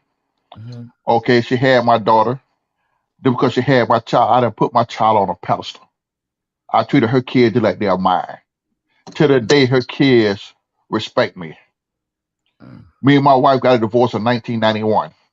Ooh, I That's a had a long son. time ago. 31 I years had a ago. son in '93. Got my own. I got two. I got 2 biological kids. I had a son in 1993. You feel what I'm saying? Me and Mm-hmm. my wife had gotten back together. I'll never forget. We were laying in the bed. We just got to having sex. She would get up and take a bath. She said, "Baby," she said, "Let me tell you something." She said, "I know you got your son." She said, "I know you're going. That's all you always talk about. You wanted your son." She said, "I know you're going to take care of your son." She said, "But as long as me and you are together, your son is not allowed in our house." Gotta go. When that sister got up and got in that tub, baby girl went downstairs. I ain't had time to do nothing but grab trash bags, packed up every goddamn thing I had at her house, put it in the trunk of my car, and went to mama's house. Cause I be damn if a woman gonna tell me where I lay my head and pay bills at. My child can't come over where I'm at. Hell, I be damn with Yeah. that. You Yeah. did the See, right thing. that's that bullshit, and she Yeah. feels some That's that bullshit. bullshit. Because it's like this here. I took care of you. If I can accept your kids, you can accept mine. My son came 2 years after me and you was divorced. Me and you wasn't together when my son was conceived. See, I Mm. like kids when they like about 6, 7 years old, but them little ass babies, Mm-mm. I can't do I them. like when they little goobers. I like Listen, every No, kid too when they no, until me this too. day I don't here, like them little ass. I don't like them little motherfucker. I don't like nuggets. No, no, ma'am. I want tenders. and listen, until this day here, my little boy mother, when I met her, she had a little boy. He was 6 months old. I raised him from 6 months old. At one point, I was the only daddy he ever know. Mm. And right now, you cannot. He's a grown man. You cannot tell nobody I am not his daddy. Makes sense. I So what are feel you 97 years old about? 98. Nah, baby, I'm I'm 56 and proud. I'm proud of Maceo, my age. 56 aka years old. Abraham. I'm proud. I'm proud of my age. But you know what? I have raised so many kids. Hmm. I have taken care of so many kids, and I love kids. I would do for kids. I can't stand to see kids being mistreated. Hmm. I You know what? I think Miss T. The thing is with me, it's not that I don't dislike. It's the emotional part for me. I'm emotionally selfish. I Kids drain you emotionally, and I don't have all these emotions to give because I'm not extremely like emotional like that. Like I love to be close. I'm very much an introvert. Like, I'm an extreme introvert, and kids drain you emotionally, and I don't have that kind of energy to have all these emotions and shit say like that. I have. It's called to me. It's called patience. Hmm. You know, with me, Patience and emotions. it's patient. It's patient. I Patience is love a kids. virtue. I can't. Yeah. Now, I can't stand no disrespectful kids. Now, To the hey, amen. It's the you feel what same. I'm saying? It's the I'm not same. going to deal with no disrespectful kids. I don't care who you are. You know, If you I was coming out disrespectful, of you gotta Kroger's the get other away day, from me. and this white lady had a little boy in a buggy, and he was just a hooping and hollering in a store. The mama trying to get the groceries and stuff. He acting up in the store. The black lady had stopped me, Miss T, because I was going there. You don't sit your behind down. I said, "Well, boy, Say, look at here, fella. They had, they had to stop me. And this other white lady was in the store, and she grabbed. She said, "Baby, please." She said, "Ooh." She said, "I see it." She said, "Baby," she said, "I want to get him too." And the mother was trying to push the buggy. He jumping all. He's screaming and hollering all across the store. I want to grab a little Negro so goddamn go hard. Woo! And turn the behind upside down. I said, "Look, when I was coming up, Catherine wasn't gonna have that there. Mm-mm. My mother was tight. She didn't care wherever you was at.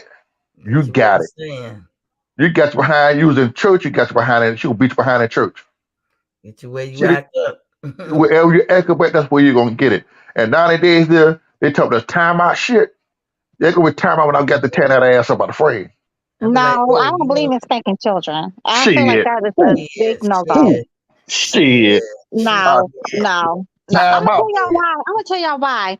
What were we doing in Africa before we was introduced to Europeans with their chattel slavery? We But I'm was gonna tell not you, disciplining our children with fucking beatings. We I'm gonna got tell that whole mind frame from damn Europeans with their damn but see, chattel slavery.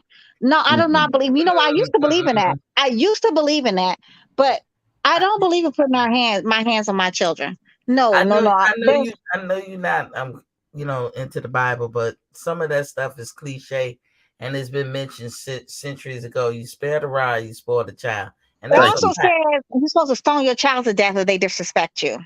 No, I Leviticus ain't, I something. ain't going that goddamn far. I ain't But going one that thing about far. it, That's what I'll tell you one Leviticus thing and two tells things you. show. I'll tell you one thing and two things show. Ain't no child Leviticus gonna tells you disrespect that me. too. Leviticus also tells you, I mean, part of the deadly sins is not to bathe in both a goat's blood. I don't know who the fuck is doing that nowadays. It also Mm. tells you that a woman should be stoned to death if she has an affair. They But don't that's say something that you can tell. That's something that a man wrote. okay, but That's see, something that a that's man another wrote. man husband. We're supposed to be beating our damn children. No, I But don't believe we when, should be beating our. If we cannot discipline our children by putting our hands on them, you know what? We need to go back to the basics but here's because the this is thing. the whole problem. Here's the thing. Kids, believe it or not, they want structure. They do, but don't mean you gotta beat them. The kid that don't like structure, sometimes you gotta have a healthy fear, not an abusive fear, a healthy fear. Because Absolutely, but see, healthy fear gets you act right. And doesn't sometimes in mean the you gotta beginning, beat them. yeah, you do have to whip them. Like the whippings I Now, got course corrected me. And me I too. believe in them. Yeah, I When you believe go in to them. the Navy, right? Did they Yeah. not start fearing you like you knew damn well if you did something retarded, your ass it was gonna be consequences, repercussions. They didn't have to put Right. their hands on you to put that fear in you. But I'm an adult at that time. When you're a kid, you are not in control of your emotions. You don't think 17, rational. 18 years old, you're still a You damn don't even child. hold on, but you don't reach the age of rationality until you're 12. I'll tell you this. I can count on one hand every year how many ass whoopings I had to shell out. Sometimes never an ass whoop. My kids never hardly got no ass whoopings from me. But I whipped their ass in the beginning. So I don't have to keep whipping their ass later on. That healthy fear that I instilled in them. And I didn't never abuse my kids. Even sometimes I would lay my hand on their leg and just slap it real hard, right? They think I hit them, but that was a healthy fear that I introduced. And guess what? By the time they got older, they didn't ever, they didn't try me. So I don't know if Destiny and Maceo dropped out, but I believe in that, like a healthy fear for your kids. And bottom line, with I don't know how we ducked off into these conversations, but if you lead your life with respect and principles, and you go out your way to respect your mate, and they go out their way to respect you, you're gonna have a happy union. That's what I believe. Man or woman, it goes both ways. Man and women, just be respectful and be helpful and courteous and all those good old cliches. They were made up for a reason, and they work. You know what I'm saying? If you got to be in a relationship where you feeling demeaned or you belittled or you feeling like somebody dogging you or running you, that's really not a healthy relationship. And at that point, you're unevenly yoked. You know what I'm saying? And you got a decision to make. And so for me, if I'm by myself with the person, I'd rather just be by myself, You know what I'm saying? I don't need a daddy, a 24/7 daddy. I don't need nobody over top of me. I'm not I'm not, you know, gonna say, I'm not gonna put men down, because I'm responsible for me. And so sometimes at Boxing Fans Talk TV, we get off into these conversations, and they're healthy conversations. I respect everybody's opinion. I have mine, and you guys have yours. I hope you respect mine. And I love everybody. I want to live a life of peace and love and respect. And I'm gonna give you the respect. I ain't even gonna wait for you to give it to me. I'm gonna give it to you. But if I find that it's one sided, then I gotta fall back. What's up, Destiny? I see you. Sorry, girl, my phone. Girl, this is trash ass AT&T. I We was got calls Tay. in a minute. Tay got some info. He said E3 dropped the live gate, and then he said they sold 37,000, not 43 like they claim. Which fight you talking about? The Spence and Ugas, and they said they made 5 million. Okay, Tay gonna come in. Okay, Tay, what you talking about? Yeah, so E3 that just dropped the live gate. They sold about 37,000 tickets, not the 43 or 44 like Spence fans claimed. They only did about 5 million live gate. About 1 million of that is getting cut off, so about 4 million live gate. So they did okay, I guess. Wasn't too bad. So 4 million. There y'all I have mean, it. and you know There what? y'all have Somebody it. also said that the real numbers is less than 200,000. Pay per view. But what they want to focus on is like all the illegal live streams. We can focus. And We can this, focus on that with Crawford too, because Crawford had million illegal live streams. So I all mean, these, what's the point? there's so many illegal live stream. That's some bullshit. You know what I'm saying? Like every fight gonna have illegal live streams. But hey, Mhm. yeah, I don't believe that shit for the whatever. But yeah, so it didn't do that well. So I mean, it's just a bunch of There y'all man, have it. maybe. There y'all have it. What's good for the goose is good for the gander. That's why I say you puff puff give. You show people respect or whatever, and you gonna get respect in return. Y'all, we've been on 3 hours, and let me close it out. Tay, you gotta close the statement. You came in with some information. You I gotta love close it. the statement.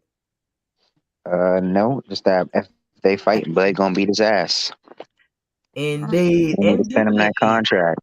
indubitably. Miss Black, what you got to say on the closing thoughts? I will concur slightly with Tay, but you know what? Stranger things been known to happen in boxing. I don't never want to be overconfident in any fighter because I don't never want to get my heart broken like I did when Mike Tyson lost to James Buster Douglas, and I never watched that fight again. So I'm always on the cautious side. But yeah, Tay, We're gonna err I'm on with the you. cautious. Thank Yeah. y'all for listening and everything. Thank y'all for coming in. Thank you, Tay. Thank you, Destiny. Thank you, Ricky, for chiming in. Thank you, everybody who came in the chat. Renaissance Rain. Thank you, Queen, for showing up and rectifying me. I was calling her King. Hey, Queen. D-Ray Promotions, D-Town Blaster, Andrew Charles, Maceo Golden, Noah GX out of Japan, WJ. Thank all of y'all for coming in and everything and sharing your time with me. Listen, this weekend I'm calling this fight live. I wish it was a way that only my subscribers could see. Because then I'm gonna go a little bit further with that. But Mm. you know what I'm saying? I'm in the process. If it don't happen, y'all, it's because I just couldn't figure out how to get it on this TV over here. But I think I'm gonna conquer this motherfucker. I'm gonna choke this chicken. Noah GX. Yeah, hey Noah, 9 o'clock Eastern Standard Time. You better be tuning in. You might catch a nugget. but but anyway, y'all know what it is. And until tomorrow, I gotta get something to eat, and then I'm coming back and get on live. Then I'm gonna go to sleep. I got my something to eat. I'm juicing y'all, so I can throw my juice back. Damn, I'm Oh, thinking yes, it's that. food, but shit. Me and one of my friends, he really got to do it. He's really sick, and I ain't tell his business. So I told him I was side saddle with him. We talk all day, and we doing it together. Y'all know I struggle with that with them steroids they be giving me. It makes me have a super appetite that's hard to combat against, Oh, and it puts weight on you whether I eat or not. So I'm struggling, y'all. I am really struggling. But y'all send y'all prayers out for me until tomorrow. Remember, when you know better, you do better. Thanks, Destiny, for coming through. And All right, sister. I'll see you later this week too. All right. Love you, babes. Love you.